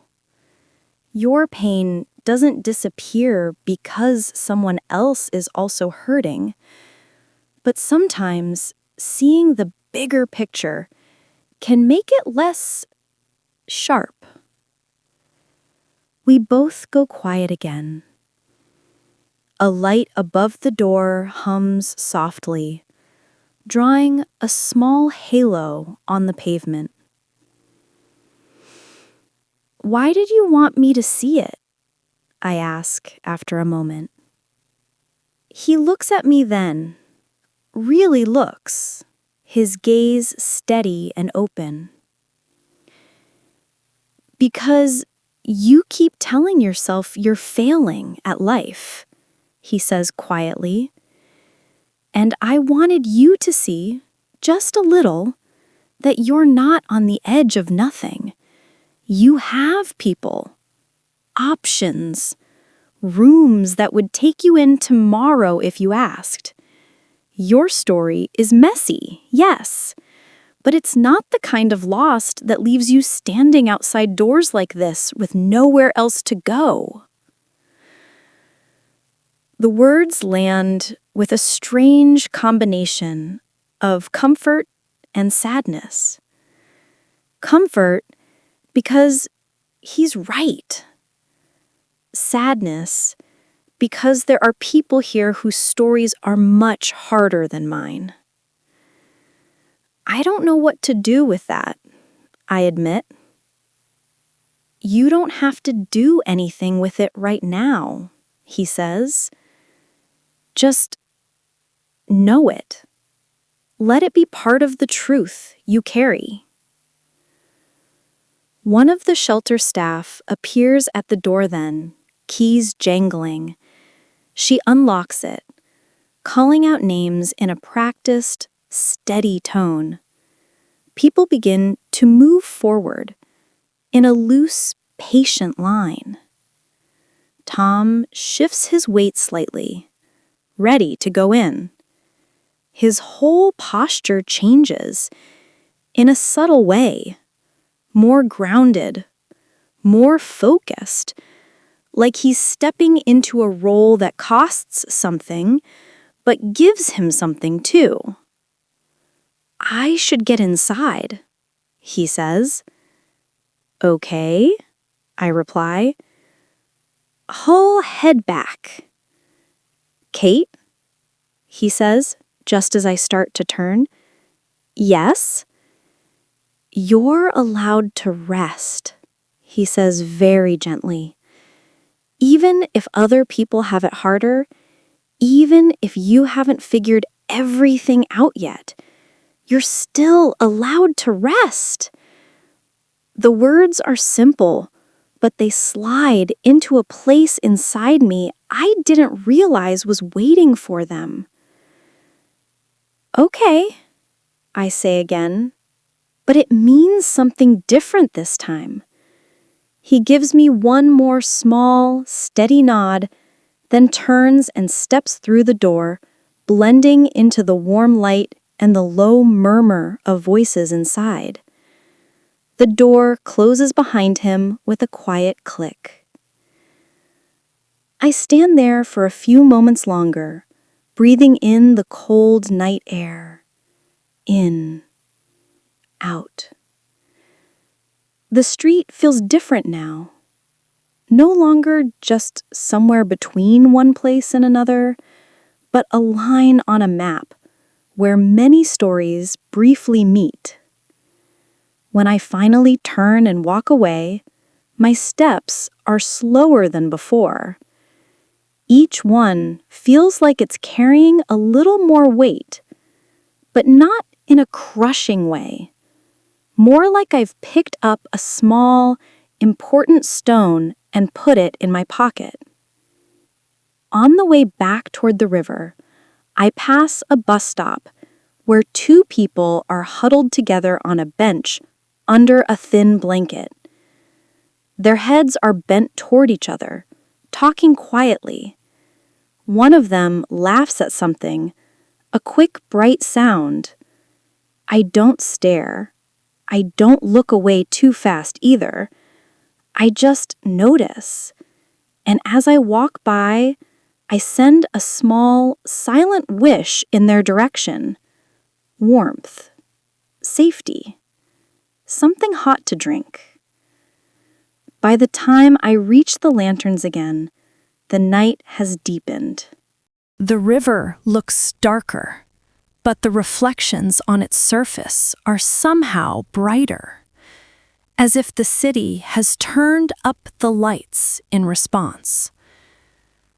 I sit on our usual bench, the wood cold under me, and wrap my coat more tightly around my body. I feel my own warmth gather slowly under the layers.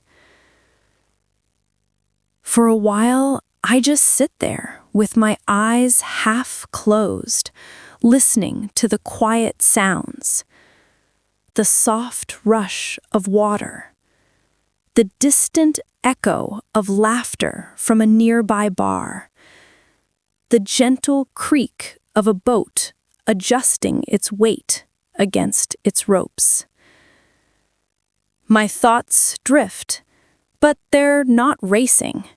They're moving slowly, like the river, reshaping themselves with each small ripple. I think about the shelter door, about all the doors in my life, the ones I avoid, the ones I lean on, the ones I forget I can open. There's my parents' door, always there, always waiting, even when I circle it like a wary cat. There are my friends' doors, their patience stretched thin, but not yet gone. There's Yuletide's door, with its jingling bell and its glitter and its steady routine. And now there's this other door, too. A simple, unadorned entrance in a quiet street, behind which people are trying to rest, to get warm, to hold on. Somehow, knowing these doors all exist at once makes my world feel both bigger and more whole. I exhale slowly, watching my breath cloud and fade. Rest, I murmur to myself. The word feels unfamiliar on my tongue when it's directed inward. Maybe I could try that. I don't mean sleep exactly, not yet.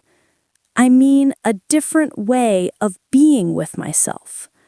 Less judgment, less running, more sitting on benches by rivers, letting the city breathe around me while I remember that I am allowed to breathe too. Eventually, I stand up, my legs a little stiff, but willing. The walk back toward the bus stop feels longer tonight, but not in a burdensome way. More like I'm aware of each step in a way I hadn't been before.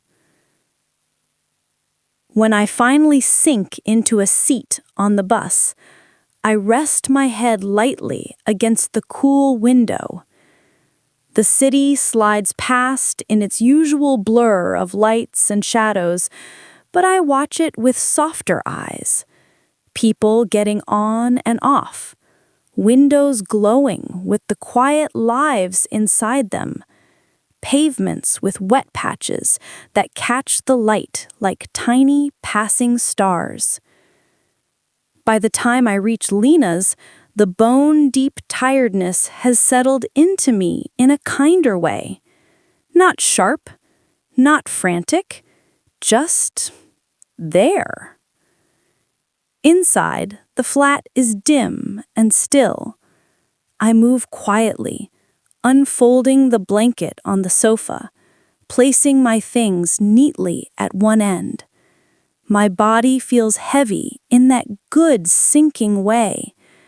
My mind, for once, is not sprinting ahead of me. I lie down slowly, feeling the cushions give beneath my weight, the blanket drawing warmth around my shoulders. I notice the way my chest rises and falls, the rhythm even and unhurried. In, out. Somewhere in the city, behind that plain door, Tom is probably making tea, or finding pillows, or listening to someone talk about their day. Somewhere, the river keeps moving, lanterns quietly watching from their posts. Somewhere, my parents are sleeping in a house that still smells like my childhood when the oven has been on for too long. And here, on this borrowed sofa, I am allowed to rest. As my eyes grow heavy, a gentle thought drifts through me, like a small boat pushed along by an easy current. Maybe making the most of a second chance doesn't mean filling every moment with noise and achievement. Maybe sometimes it just means staying alive long enough to feel small, quiet joys. A warm drink, a lantern-lit path, a friend who walks you to a door and reminds you that whatever else is true, you are not alone. My last waking breath leaves my lungs in a slow, content sigh. The city hums faintly in the distance, and sleep when it comes feels less like an escape and more like a soft place to land. Morning comes slowly, like it's giving me extra time to decide whether I want to be awake. For a few moments, I float in that soft space between sleep and consciousness, where everything feels distant and quiet. I notice the weight of the blanket over me, the way the cushion cradles the back of my head, the gentle ache in my shoulders that tells me I've slept deeply, if not perfectly.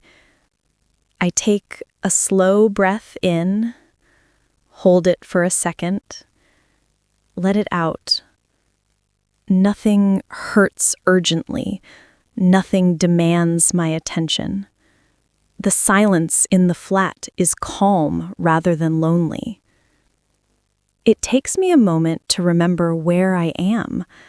Lena's living room. The low hum of the fridge. The faint scent of last night's incense lingering in the corners. I turn my head and see a sticky note on the coffee table, placed neatly beside a glass of water and a plate with 2 slices of toast wrapped in foil. Working late again. There's soup in the fridge. Please eat. We'll talk soon. L.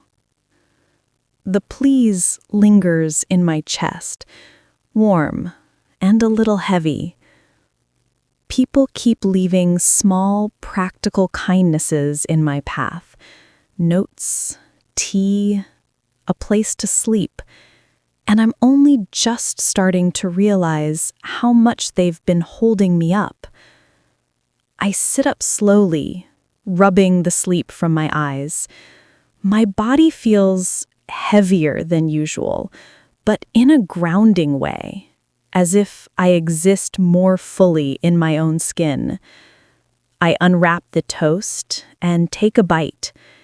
It's gone slightly soft under the foil, but it tastes like care. As I eat, my mind drifts back to the shelter door, to the people waiting outside, to Tom's steady voice saying, "You're allowed to rest."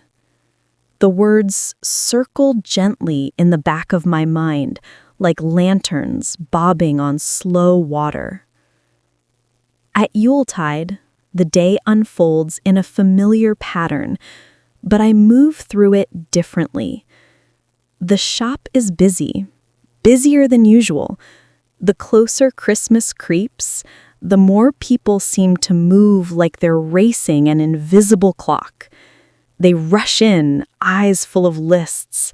They rush out, arms full of bags. I wrap fragile ornaments in tissue paper and listen to snippets of their conversations. "I still need something for Dad. Do you think she'll like this? We can't afford it, but it's Christmas." There is stress in their voices. Laughter too, but underlined with strain. Every time someone raises their voice or sighs dramatically over a sold-out item, I feel a flicker of something inside me that isn't quite irritation. Perspective, maybe, or the memory of that quieter door on the other side of the city where people are lining up not for decorations, but for somewhere warm to sleep. It doesn't make anyone's frustration here less real. It just adds another layer to how I see it. "Earth to Kate." Santa waves a hand in front of my face. I blink, realizing I've been holding a glass angel statue mid-air a little too long. "Sorry," I say, carefully setting it on the shelf. She says, "Well, think with your hands," but her tone is softer than her words. "You seem somewhere else." I say, "Just tired." It's true, but it's not all of it. She eyes me for a moment, then nods toward the back. She says, 5 minutes. Tea. Sit. If you break anything because your brain is on holiday, it's coming out of your wages." I offer a small, genuine smile. "Understood." In the tiny staff room, I make myself a cup of tea and sit on the worn chair by the wall. I wrap my hands around the mug and let the warmth seep into my fingers. The distant murmur of the shop reaches me like a muffled radio, indistinct but reassuring. My thoughts drift again, not in frantic loops, but in slow, wide circles. I think of my parents. They've been texting more frequently lately. Short messages, usually. "Call when you can. Mom. Doctor says I must walk more. Your mother, bossy. Dad. Found your old music books. Come get. Mum." Every time a message pops up, I feel that familiar twist of guilt, resistance, and tenderness all tangled together. I open them, I read them, I don't always reply. The idea of going home fills me with a strange mix of warmth and dread. The warmth of familiar smells, familiar voices, the dread of questions I don't have answers for. What are you doing with your life? When will you get a proper job? Why don't you visit more? But sitting here with my tea, my body finally beginning to understand what rest feels like, a thought rises up, soft and unexpected. Maybe I don't have to arrive with all the answers. Maybe I could just arrive. The thought alone sends a tiny tremor through me. Change, even the possibility of it. That evening, after closing, I don't go straight to the river. Instead, I find myself walking in a different direction, phone in hand, fingers hovering over my mother's number. The streetlights glow above me, their pale circles overlapping along the pavement like stepping stones.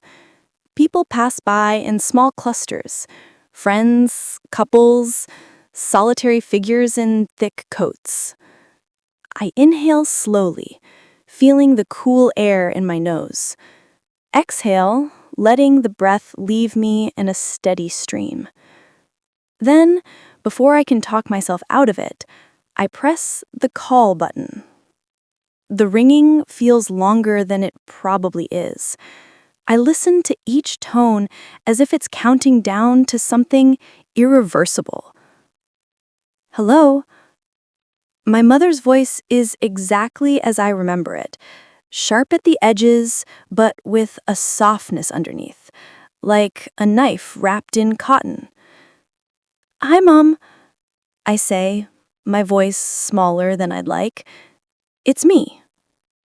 There's a brief silence. Not surprised silence, just a moment where the world rearranges itself a little bit. Finally, she says, but there's a catch in it, a tiny breath that betrays relief. I was starting to think London had swallowed you. Not yet, I say, trying for lightness. It just nibbled a bit. She exhales, a sound halfway between a sigh and a laugh. Where are you? She asks. I'm on my way home from work. Still in the Christmas shop? Yes. It's almost December, she says, as if I might not have noticed. Busy? Very, I say. People are buying enough decorations to sink the city. For what? To impress neighbors who don't care? I smile, in spite of myself. There's a pause, then, are you eating properly? There it is, the question that always comes early. I feel my body tense, on reflex, a small bracing against what might follow. I'm doing better, I say honestly, eating more regularly. Good, she says. Her voice softens by a fraction. You sounded thin last time. I'm okay, I say. Then, before she can move on to the next topic, I add, Mom, could I come over on Sunday? Silence. I imagine her standing in the kitchen, hand on the counter, eyes widening just a bit. Sunday, she repeats. If it's free, I say quickly. If it's not a good time, I can... No, she interrupts. Sunday is fine. I'll cook. You can stay the night if you want. Your room is still there. The words hit me harder than I expect. Your room is still there. I picture it instantly. The faded posters on the wall, the narrow bed with the uneven mattress, the wardrobe that smells faintly of old fabric and something sweet. Okay, I say quietly. Sunday then. She hums in approval. Good, she says again. Your father will be happy. He keeps saying, our daughter, the London ghost. I like to keep my brand consistent. She snorts, and for a brief, precious second, we are just two people laughing without history in the way. We'll talk more Sunday, she says at last. You sound tired. Sleep. Drink water. Wear a scarf. I am wearing a scarf, I say, glancing down at it. It's practically part of my personality at this point. Good, she says. Then, softer, "I'm glad you called." "Me too," I reply. "And this time, I mean it." We hang up. I stand there for a minute on the pavement, phone still in my hand, the sounds of the city weaving quietly around me. Cars, footsteps, distant music from a shop that hasn't closed yet. My heart is beating a little faster, but not in a panicked way. More like it's just done something it hasn't done in a while and is proud of itself. I turn almost without thinking and make my way toward the river. When I reach the lanterns, the night feels gentler than usual, as if it's been waiting for me. The path glows slowly under my feet. The river moves in its steady, secretive way. I sit on the bench and lean back, letting my body fully rest against the wood. My legs are tired, my feet sore, but there's a deep satisfaction in the heaviness. Tom isn't here tonight, at least not yet, and somehow that's okay. I'm not here to meet him. I'm here to meet myself in this quiet place by the water where everything feels slower and kinder. My thoughts float back over the last few weeks, the hospital memories, the reckless nights, the couches, the shop, the lanterns, the shelter door. Threaded through all of it now is a new feeling, a sense that I'm not just reacting to my life, but gently, cautiously beginning to choose it. I close my eyes for a moment and listen. The river. The muffled city. The faint crunch of footsteps on the path as someone walks by. I breathe in, count to 3, breathe out. It occurs to me that, for the first time since last Christmas, I'm not waiting for disaster, not waiting for something to go wrong, not holding myself ready to run. I'm just here. When I open my eyes again, a light drizzle has begun, soft and fine. The droplets kiss my cheeks, my scarf, and the wooden slats of the bench. The lantern light shimmers faintly through the curtain of rain, making everything look a little blurred and dreamlike. I tilt my face up and let a few drops land on my skin, cold, then quickly warmed by my own heat. I don't move immediately. I don't rush for shelter. The rain is too gentle to demand it. After a while, I stand and walk slowly along the path, the damp air cool and refreshing in my lungs. My steps are unhurried, my body swaying slightly with each one, as if dancing to a song only it can hear. At one point, I stop by the railing and look down at the water. The surface is dotted with tiny rings where raindrops fall, each ripple expanding until it merges with the others. It looks like 1,000 small beginnings, all happening at once. A memory surfaces then, so suddenly and clearly that it almost startles me. My father standing at the sink in our old kitchen, washing dishes slowly while the radio plays. My mother humming as she wipes the table. Me, younger, sitting on the counter, swinging my legs, singing along to a song I barely understood the words to. Back then, I didn't think about survival or second chances, or whether I was living big enough. I just sang because the sound felt good in my chest.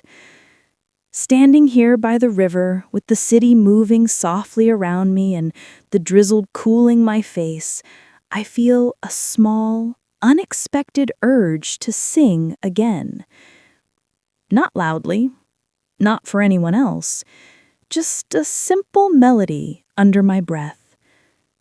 I let it out, a few notes at first, then a fuller line. It's not a song from a show or a chart or anything anyone would recognize. It's just something my heart makes up on the spot, rising and falling gently with my breath. The sound blends with the rain, with the murmuring water, with the faint background noises of London winding down for the night. For a few precious moments, I feel aligned with myself, with the city, with the quiet. When I finally make my way back to the bus stop, I'm damp but calm, my mind softer, my body pleasantly tired. On the bus, I lean my head against the window and close my eyes. I picture Sunday, the walk up to my parents' front door, my mother opening it, eyebrows raised, my father appearing behind her, surprised and delighted in equal measure. There will be questions, there will be comments, there will be small familiar frictions. But there will also be warmth, food, a bed that is mine, even if I haven't slept in it for a long time. I don't know yet how that visit will go. I don't know how my mother will react when I tell her I'm still not as sordid as she would like. What I do know, as the bus rocks gently and the street lights flicker past, is this: I am more ready to find out than I was a month ago.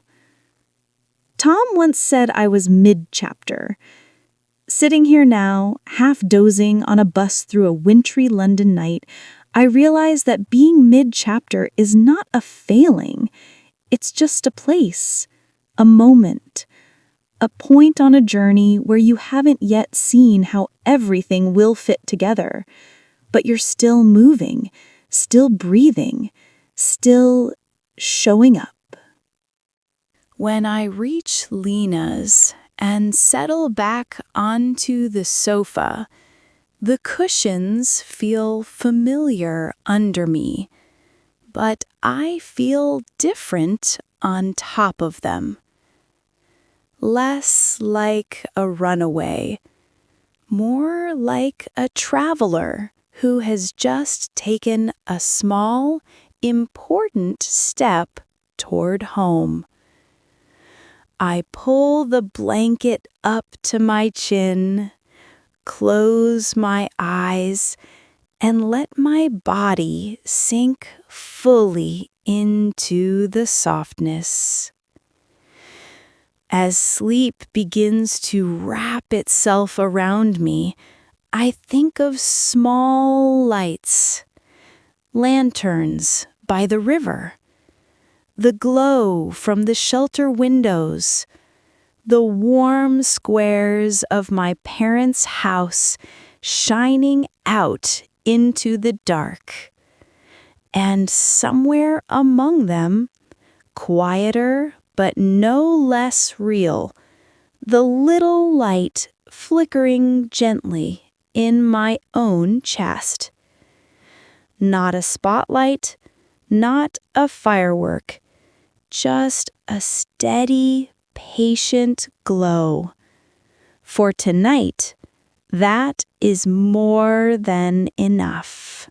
Sunday arrives dressed in a pale, wintry light that slips gently around the curtains and settles on my face like a quiet invitation. For a while, I lie still on Lena's sofa and listen to the subtle sounds of the building waking up. A door closing down the hall, water running somewhere above. Soft footsteps crossing a distant kitchen. My own breathing joins the mix, slow and steady, as if it has finally learned that not every morning requires a sprint. I stretch carefully under the blanket, feeling each part of my body wake up in turn. My toes flex, my calves tighten and release. My back arches just enough to loosen a small knot between my shoulders. Today is the day I go home. Not in the vague, one day soon way I've been promising my parents for months, but in the very real, physical way of actually walking up to their front door and pressing the bell. The thought makes my chest feel both warm and tight. Warm because part of me misses it. Tight because part of me still remembers the sharp corners of my mother's worry, the way her love sometimes arrives disguised as interrogation. I sit up slowly, blanket pooling in my lap, and let myself just breathe for a moment. In, out. I picture the day in gentle, simple pieces. Train ride, short walk from the station, doorbell, my mother's face, my father's hug, dinner, questions, old photographs on the sideboard. I don't have to control all of it. I just have to arrive. By late morning, I'm on the train watching London thin out into suburbs and then into quieter stretches of houses and fields. The carriage rocks in a soothing, repetitive rhythm, like a cradle for grown-ups who pretend they don't need rocking. I lean my head against the window and let the movement lull my thoughts into something calmer.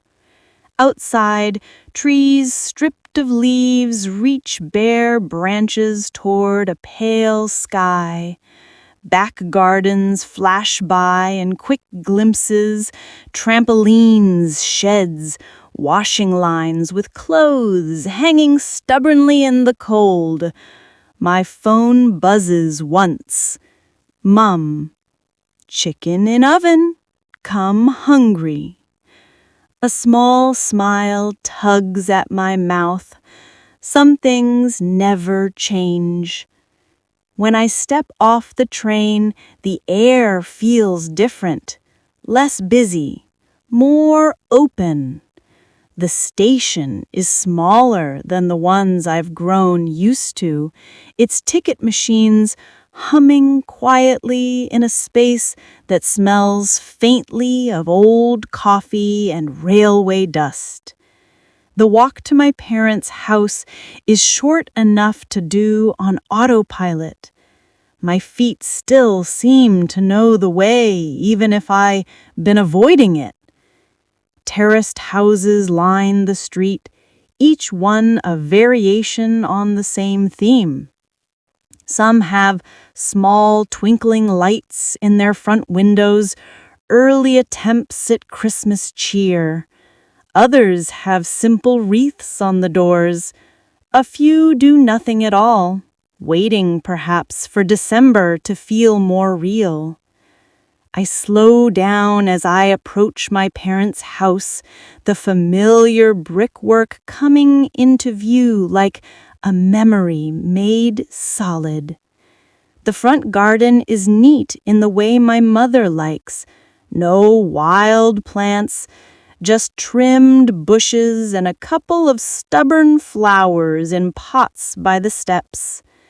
The curtains in the living room are half open. I can see the edge of the old sofa, the one I used to sprawl across with headphones on, pretending not to hear my mother calling me for dinner. I stop at the gate and rest my hand on the cold metal for a heartbeat. My chest tightens, then loosens on a long, careful exhale. It's just a door, I tell myself. A door like any other. A door that has always opened for me, whether I deserved it or not. I walk up the path, every step slow and deliberate. When I reach the porch, I press the doorbell with a finger that trembles only slightly. The chime echoes inside, and then there are footsteps. Quick, purposeful, familiar. The door opens. My mother stands there, apron on, hair pulled back, eyes sharp and assessing in the way they always are when she's worried and trying not to show it. For a split second, we just look at each other. She looks exactly as I remember, and also somehow smaller, as if the last year has gently hollowed her out around the edges. There are new lines by her eyes, fine and faint. Her hands, dusted lightly with flour, grip the doorframe. "Kate," she says. My name sounds different in her voice, full of history and hope, and 1,000 unspoken things. "Hi, Mum," I say, the word catching slightly on its way out. She stands there a heartbeat longer than necessary, then steps aside. "Well, don't freeze on the step," she says briskly, though I hear the tremor underneath. "Come in. Shoes off. It's cold." I step over the threshold, and the smell hits me first. Roast chicken, garlic, lemon, something baking, potatoes probably. The air is warm and thick with familiar scents that wrap themselves around me like an old blanket. The hallway looks the same: coats on hooks, a small table with a bowl for keys, family photos on the wall, watching from their frames. In one of them, I'm 8 years old, standing in front of a Christmas tree wearing a paper crown that's too big for my head. In another, I'm on stage at a school concert, mouth open mid-song, eyes bright with the kind of uncomplicated joy I haven't felt in a long time. "It smells amazing," I say, because it does, and because it feels like a safe thing to say. "Of course it does," my mother replies automatically. "I've been cooking since 9. She closes the door and turns to face me fully. For a second, I think she's going to launch straight into questions, into commentary, into fussing. Instead, she reaches out and pulls me into a hug. It's not gentle at first. It's fierce, tight. Her hands grip the back of my coat like she thinks I might dissolve if she doesn't hold me together. I freeze for a heartbeat, surprised. Then my body remembers.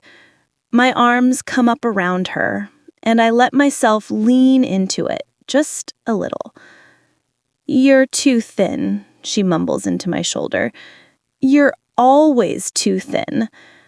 "I'm working on it," I say, muffled in her hair. She holds on for another moment, then pulls back, wiping at her eyes with the back of her hand in a motion that suggests she is absolutely not wiping at her eyes. "Your father is in the garden," she says briskly, "talking to the fence.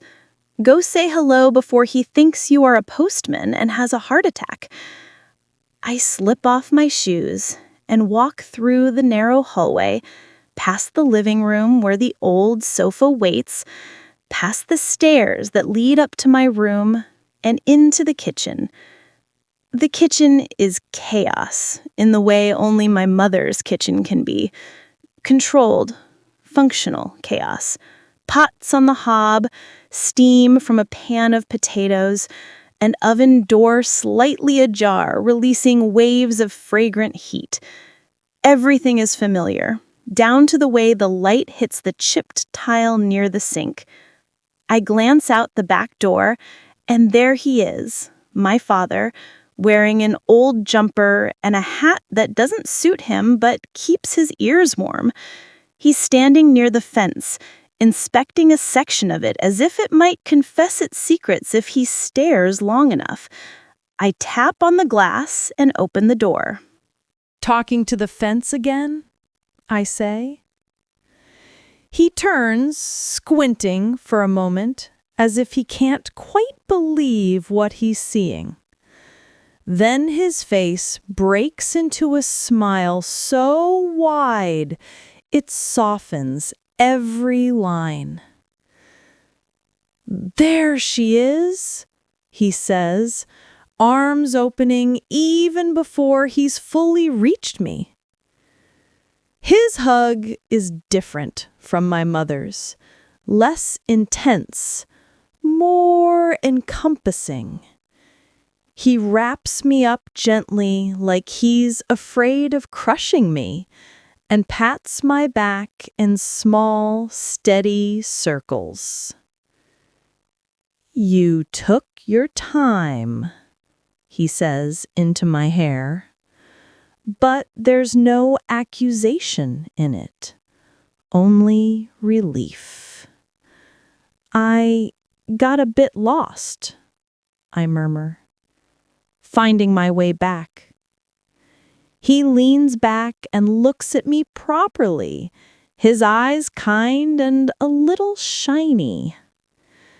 "Still our girl," he declares, "even if you come with London air in your lungs." We go back inside, where my mother is already fussing with plates and cutlery, pretending she hasn't just been caught feeling things. "Sit," she orders, "both of you. I will bring the food." I move to help, but she shoos me away with a flapping hand. "Guest," she insists. "I live here," I protest weakly. "You live in your Christmas shop. Today, you are guest." So I sit at the table, watching them move around each other with the ease of long practice. My father fills water glasses. My mother checks the chicken, bastes it, mutters something about the oven temperature. They bump into each other twice and apologize without looking up. It's so normal. It makes my throat ache. Lunch is a small feast. Roast chicken, potatoes, vegetables, salad, bread. Enough food for 5 people, at least. As we eat, the conversation starts cautiously. How is work? Busy. Lots of customers? Yes. My mother asks if the shop is safe, if I'm being paid properly, if my boss is one of those people who shout. I tell her Santa mostly mutters and occasionally glares. They ask about London in winter. I tell them about the lights, the markets, the cold that sneaks in under doors. They don't ask about couches. Not yet. At one point, my father gestures at my plate. Eat more, he says gently. You look better, but more. I take another piece of chicken to make him happy. It makes me happy, too. The food is good in that deeply comforting way that goes beyond taste. After a while, the conversation loosens. We talk about neighbors, about distant relatives, about old stories from back home. My mother tells the one about how when I was small, I refused to come in from playing in the snow until my lips turned blue, insisting I was practicing being a snow queen. My father adds the detail about how I cried when the snow melted, convinced my kingdom had disappeared. You always liked winter, he says, even when it was too cold. You said it made the world quieter. I think of the river, the lanterns, and the soft hush of the city at night. He's right. I've always liked it. Eventually, the conversation drifts toward the bigger things. So, my mother says, in the careful tone that means she's been working her way up to this. What is your plan exactly? There it is. I put my fork down and take a slow breath, feeling the air move all the way down into my stomach. I don't have a full plan, I say honestly. Not the way you mean. I'm working. I'm singing when I can. I'm trying to figure things out. She frowns, not in anger, but in the way someone does when they're trying to read small print without glasses. You almost died, she says bluntly. The words land in the middle of the table like a heavy plate. I know, I say quietly. You get second chance. We thought you will become serious. You will do something solid, safe. Doctor, teacher, something we can explain to relatives without needing big story. Maja, my father says, softly, a gentle warning in his voice. What? She says, eyes never leaving mine. I am honest. We worry. Is that a crime? I sit with it for a moment. The old defensiveness flares up, bright and familiar. The urge to push back, to make a joke, to throw words like little shields. Instead, I breathe. In, out. And then, very quietly, I say, I was trying to be that person, the miracle survivor, the one who lives every day like a motivational poster. It made me miserable. My mother blinks. That she was not expecting. What do you mean? She asks.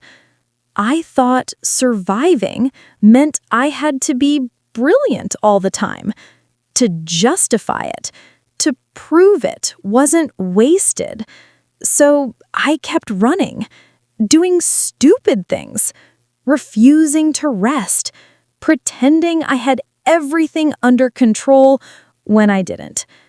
I lift my gaze and meet hers. I admit, I was scared. All the time. Silence settles over the table like a soft cloth. My father's eyes are wet. My mother's jaw tightens, then relaxes. I didn't know you were scared, she says, voice smaller now. You didn't tell us. I didn't want to disappoint you. You both went through so much before I was even born. War, moving countries, starting again. It felt wrong to say, I survived a hospital bed and I'm lost. My mother looks down at her hands. Flour still clings to the tiny lines on her fingers. We did not survive all that so you can pretend, she says quietly. We did it so you can be alive, however that looks. The simplicity of it takes my breath away. I'm still figuring out what alive looks like for me. Right now, it looks like a Christmas shop. Long walks by the river, talking to people who make me feel calm instead of frantic, trying to be kind, even to myself. A faint crease appears between her brows. Long walks with who? She asks, because of course that's the part her mind hooks onto. I smile a little. A friend, I say. His name is Tom. He volunteers at a shelter. He's helped me see things differently. My father nods, as if that makes sense to him. Good man? He asks. Yes, I say simply. Good man. My mother studies my face, searching for something. You love him? She asks, blunt as ever. I think of Tom's steady eyes, his quiet humor, the way he listens without trying to carry me. I think of how my feelings around him are still settling, arranging themselves into a shape I don't entirely understand yet. I don't know what to call it yet, I say honestly, but I'm grateful for him. She exhales, a long, slow breath. Fine, she says at last. Bring him one day. We will see if he eats properly. A laugh bubbles out of me, surprised and genuine. The tension in my chest loosens another notch. We talk more after that. Not in perfect, flawless truths, but in small, honest pieces. I tell them I'm still staying with friends, but that I'm thinking about finding something more stable. I tell them I'm still singing, even if it's not on a big stage yet. I tell them about Yuletide, about Santa, about the absurd comfort of dusting baubles. They tell me about their walks in the park, about the neighbor's new dog, about how my father has started listening to podcasts he doesn't always understand, just to feel like he's keeping up. At some point, my mother puts more potatoes on my plate without asking. At some point, my father tops up my water glass with the care of someone refilling a sacred cup. Later, after the dishes are done and the kitchen has returned to its usual post-meal order, I find my way upstairs to my old room. It's smaller than I remember, as childhood rooms always are. The posters on the walls are faded, the colors softened by time. My narrow bed is made up with a familiar blanket, the one with the slightly scratchy edge. On the desk, my mother has stacked some of my old music books. The spines are creased, pages marked with pencil notes, and little stars where younger me thought she'd hit something exactly right. I sit on the bed and run a hand over the top book. The paper is cool and smooth under my fingers. Downstairs, I can hear the soft murmur of my parents' voices. No sharpness, just the gentle rhythm of people who have spent a lifetime learning how to sit in the same quiet. I lie back on the bed and close my eyes. The mattress dips in the exact way my body remembers. It cradles my shoulders, my hips, the curve of my legs. Breath by breath, the house settles around me. The creak of floorboards, the distant hum of the boiler, the faint tick of the hallway clock. I think of London, of the river, of lantern light glinting on the surface of the water, of the shelter door and the people waiting there, of Tom moving through that space with his steady, quiet presence. I think of myself stretched between these worlds, not fully belonging to one or the other yet, but making a kind of gentle peace with that in-between space. I'm still mid-chapter, but now that chapter contains more than fear and frenzy. It holds river walks, warm kitchens, hard conversations, and the simple, enormous act of coming home. As my breathing deepens and my body drifts toward sleep, one last thought settles softly in my mind like snow on a quiet street. Being alive doesn't have to look like a grand performance or a perfect plan. Sometimes it looks like small lights in many places. A shop window glowing at closing time, a lantern path by the river, a sheltered doorway holding back the dark, a kitchen full of steam and the smell of chicken, a childhood bedroom waiting patiently years later for you to lie down and rest. Wrapped in the familiar sounds and smells of home, I let my eyes grow heavy. The day fades gently at the edges, colors softening, thoughts loosening, and for the first time in a long while, as sleep comes, there is no sense of running from anything, only a quiet, steady feeling of moving toward something kinder, something truer, something that feels in a small, careful way, like hope. Christmas in London doesn't arrive all at once. It seeps in slowly, through lights strung above streets, through songs drifting from shop doorways, through the way people's arms seem just a little fuller with bags and boxes every day. By the time December is in full swing, Yuletide feels like the center of its own small universe. The shop hums from open to close, bells ringing, tissue paper rustling, laughter and the occasional frazzled sigh weaving in and out of carols on repeat. But inside myself, something is quieter than it used to be, less frantic, less desperate for everything to feel special all of the time. Since the Sunday at my parents', the days have taken on a different texture. I still work at the shop, I still catch buses, I still walk by the river when I can. But now there are anchors where there used to be only drifting. A kitchen I know I can return to.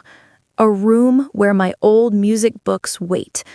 A bench by the river that feels, strangely, like a place reserved just for me, even when I share it. Tom continues to appear and disappear in his unhurried rhythm. Some evenings, I see him as I round the corner near the lanterns. He'll raise a hand in greeting, that quiet smile already softening his face, and we'll fall into step together without ceremony. We talk, or don't, as the night suggests. Other evenings, he's elsewhere, at the shelter, at home, in some part of his life I don't know much about. On those nights, I still walk, I still sit, I still find rest in the slow movement of the river and the gentle glow of the lights. He's become part of my story, but not the entirety of it. And that, I'm starting to understand, is healthy. One evening, not long before Christmas, Santa closes the shop a little earlier than usual. The crowds have thinned for the night, and the air outside is bitten with a deeper cold that suggests Frost is thinking very seriously about making an appearance. She switches off the open sign and turns to me, arms folded. She goes out, she announces. I blink. Out where? Out, she repeats, as if that explains everything. For food. For team building. It's just the two of us, I point out.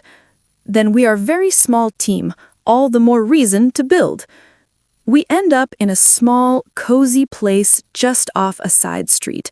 One of those restaurants with steamed-up windows and a door that lets out warmth every time it opens. The tables are close together, the lights low and golden. Over bowls of steaming noodles, Santa loosens in a way I've rarely seen. You were good this month. Better. More. Here.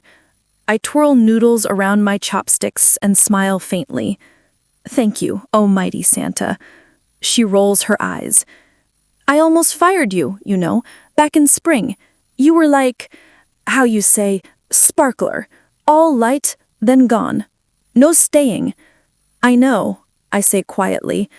I was halfway out the door myself, even when I was standing behind the till. She studies me for a moment, then nods. These days, she says, you look like person, not storm. The words land in my chest with a soft weight. Does that mean I get a raise? I ask, because old habits die slowly. It means you keep job. Maybe next year we talk about money. I laugh. The sound warm and easy. As we eat, she tells me a little more about herself. Tiny glimpses I've never had time or courage to ask for. How Yuletide started as a tiny stall in a market. How she chose the name Santa because people remembered it more easily than May. And how, over time, both names became hers in different ways.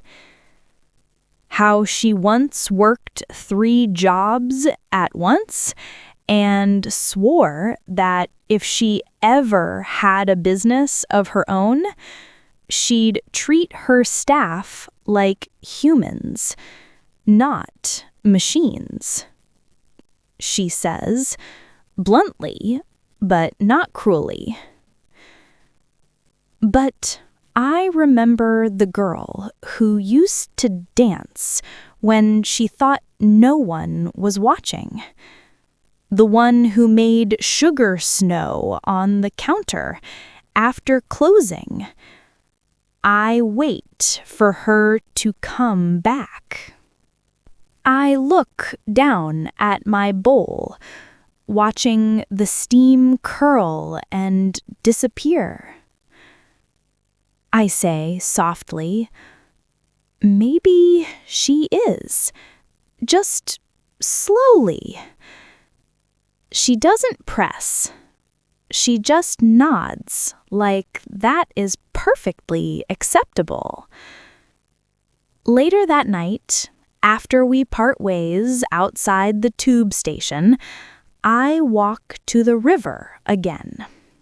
The air is sharper, clearer, the kind that makes every light look a little crisper against the dark.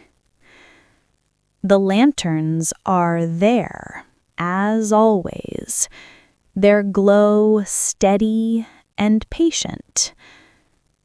The water is darker now, the reflections of the city shivering across its surface. I sit on the bench and pull my coat tighter, tucking my hands into my pockets.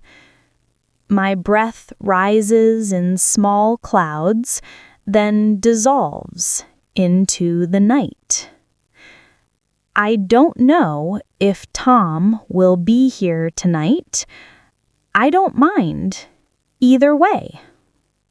A few minutes later, I hear footsteps behind me, unhurried, familiar. "Thought I'd find you here," he says mildly, coming around to sit beside me. "Wow," I say, "have I become predictable?" He replies, in the nicest possible way. We sit for a while, letting the silence settle. It's a comfortable thing now, not a gap to be filled. I ask eventually, "How is the shelter?" He says, "Busy, but in a strange, hopeful way. There's a tree in the corner now. Someone donated it, and one of the volunteers keeps bringing in biscuits." I picture that, a slightly leaning tree decorated with mismatched ornaments, maybe some from Yuletide's chipped box. People sitting nearby with steaming cups and crumb-covered fingers. I ask him, "Do they know you have a whole Christmas shop connection?" He smiles. He says, "They know I have access to questionable tinsel, and that I know someone who can find 3 identical snowmen at short notice." We fall quiet again, watching the river. I say, suddenly, the words surprising even me. "I went home." He repeats, "Home? To your parents?" I nod. I say, "Last Sunday. Had chicken, talked, cried a bit, didn't explode." He turns his head slightly, looking at me with that steady attention that always makes it easier to tell the truth. He asks, "How did it feel?" I say slowly, "Like walking into a room that's been waiting for me. Like everything was the same and different at the same time. They still worry. They still say too much sometimes. But it wasn't as impossible as I had made it in my head." I pause, then add, "I told them I was scared." About last year. About everything. His eyebrows lift a fraction. How did they take it? Better than I expected, I admit. Mum tried to turn it into a plan at first. New diet, new routine, new serious life. But then she said something I didn't realize I needed to hear. What was that? That they didn't survive everything they did so I could pretend, I say. They just want me to be alive, however that looks. He exhales a quiet breath, like he's been holding it for me. "That's big," he says softly. It felt big, I agree. The river laps gently against the wall below us. Somewhere, a boat creaks and adjusts itself, ropes pulling taut and then relaxing. I've been thinking about that a lot, about what alive actually looks like for me. For a while, I thought it had to be huge and impressive, like I needed to justify still being here with constant fireworks. And now? He prompts gently. Now, I think... I pause, searching for the right words. Maybe it looks like small, consistent things. Turning up to work, coming home for Sunday lunch, walking by the river instead of running away from my own thoughts, letting people see me when I'm not okay, and not running from that either. He nods, a small, satisfied movement. That sounds a lot like living, he says. I breathe in the cold air, feeling it sit in my lungs before I let it out again. Can I ask you something? I say. Of course. Why did you keep showing up? I ask. At the shop, by the river, with the hot chocolate, with the gentle prodding toward doors I was afraid of. What made you choose me, out of all the people in this city? He is quiet for a moment, gaze fixed on the water. I saw you once, last year, before Christmas. My heart stutters. Where? I ask quietly. In the hospital. Different floor, different reason. I was visiting someone. You were in a bed near the end of the corridor. You were very pale, very still.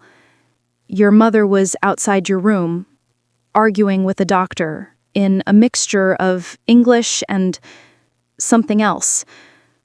Serbo-Croatian, I murmur automatically, mind reeling a little.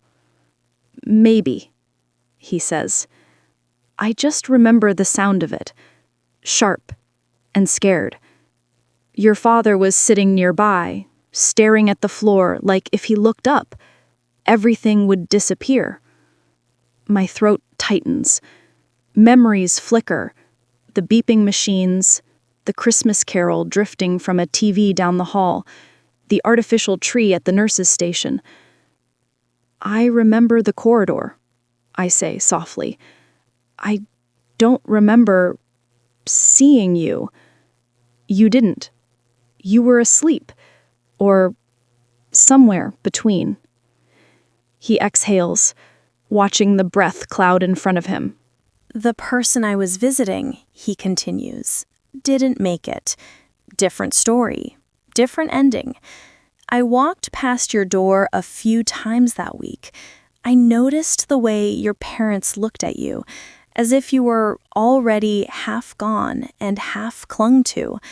I remember thinking, if she makes it, I hope she gets a life that feels like hers.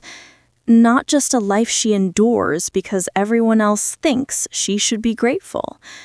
His voice grows even quieter. When I saw you at Yuletide this year, he says, I recognized your mother first, then you. I didn't know anything about you, didn't know your name, but I saw the tiredness in your eyes and the way you moved like the ground might give way at any moment. And I thought, there she is. She made it, but she looks like she's still fighting ghosts.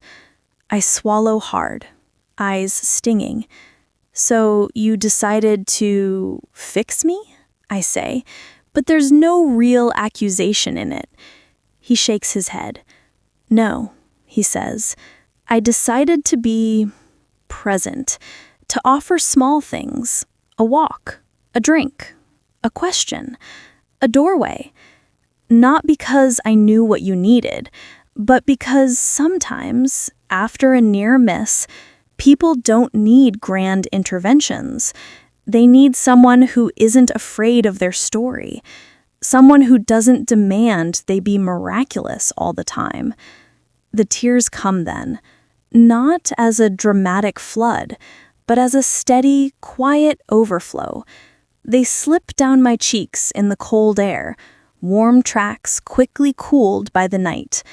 "I didn't know," I whisper. "You weren't meant to," he says gently. "This wasn't about me telling you some heroic tale later. It was just about being there, the way someone was there for me once." He reaches into his pocket and wordlessly offers me a folded tissue. I take it, huffing out a small, tearful laugh. "Do you make a habit of collecting strays?" I ask, dabbing at my eyes. "Only the interesting ones," he replies. We sit together as the tears ease, replaced by a wash of relief so deep it makes me feel lightheaded for a moment. All this time, I thought our connection was chance. In a way it was, but it was also the result of someone seeing my life as something worth gently protecting, even when I was busy trying to outrun it. "Thank you," I say finally. The words feel too small, but they're all I have. He doesn't answer right away. He just leans back on the bench, shoulders settling, gaze turned up toward the dim outline of the sky. "Kate," he says after a while, "I don't want you to think you owe me anything. Not a relationship, not a performance, not a tidy ending where everything suddenly makes sense." I sniff and nod. "But," he continues, "if knowing this makes it easier for you to be gentle with yourself, to stop punishing yourself for not being some perfect version of grateful survivor, then I'm glad I told you." A long, quiet moment passes. The city moves around us in its slow December rhythm. Cars glide over distant bridges. A gull cries once, then is silent. Somewhere, laughter bursts out of a riverside pub and fades again. "Do you ever wish things were different between us?" I ask softly. "Different? How?" "Romantic," I say, the word feeling both too big and too small. He considers this for a moment, his breath fogging in front of him. "I care about you," he says simply, "deeply." But what you needed this year wasn't someone to fall in love with in the usual way. You needed someone safe enough to walk beside you while you fell back in love with your own life. The honesty of it doesn't sting. It settles inside me as something true and kind. "Maybe one day," he adds gently, "things will shift. Maybe they won't. Either way, your story doesn't lose value, and neither does ours." I let out a breath I didn't realize I'd been holding. "Mid-chapter," I murmur. "Exactly," he says. We fall quiet after that, letting the night fill in the spaces between us. After a while, he stands, brushing a bit of imaginary dust from his coat. "I should head to the shelter," he says. "Big night for biscuits."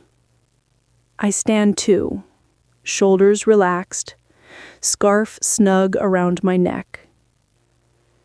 "Tell him that the elf from the Christmas shop is wishing them a warm, peaceful night."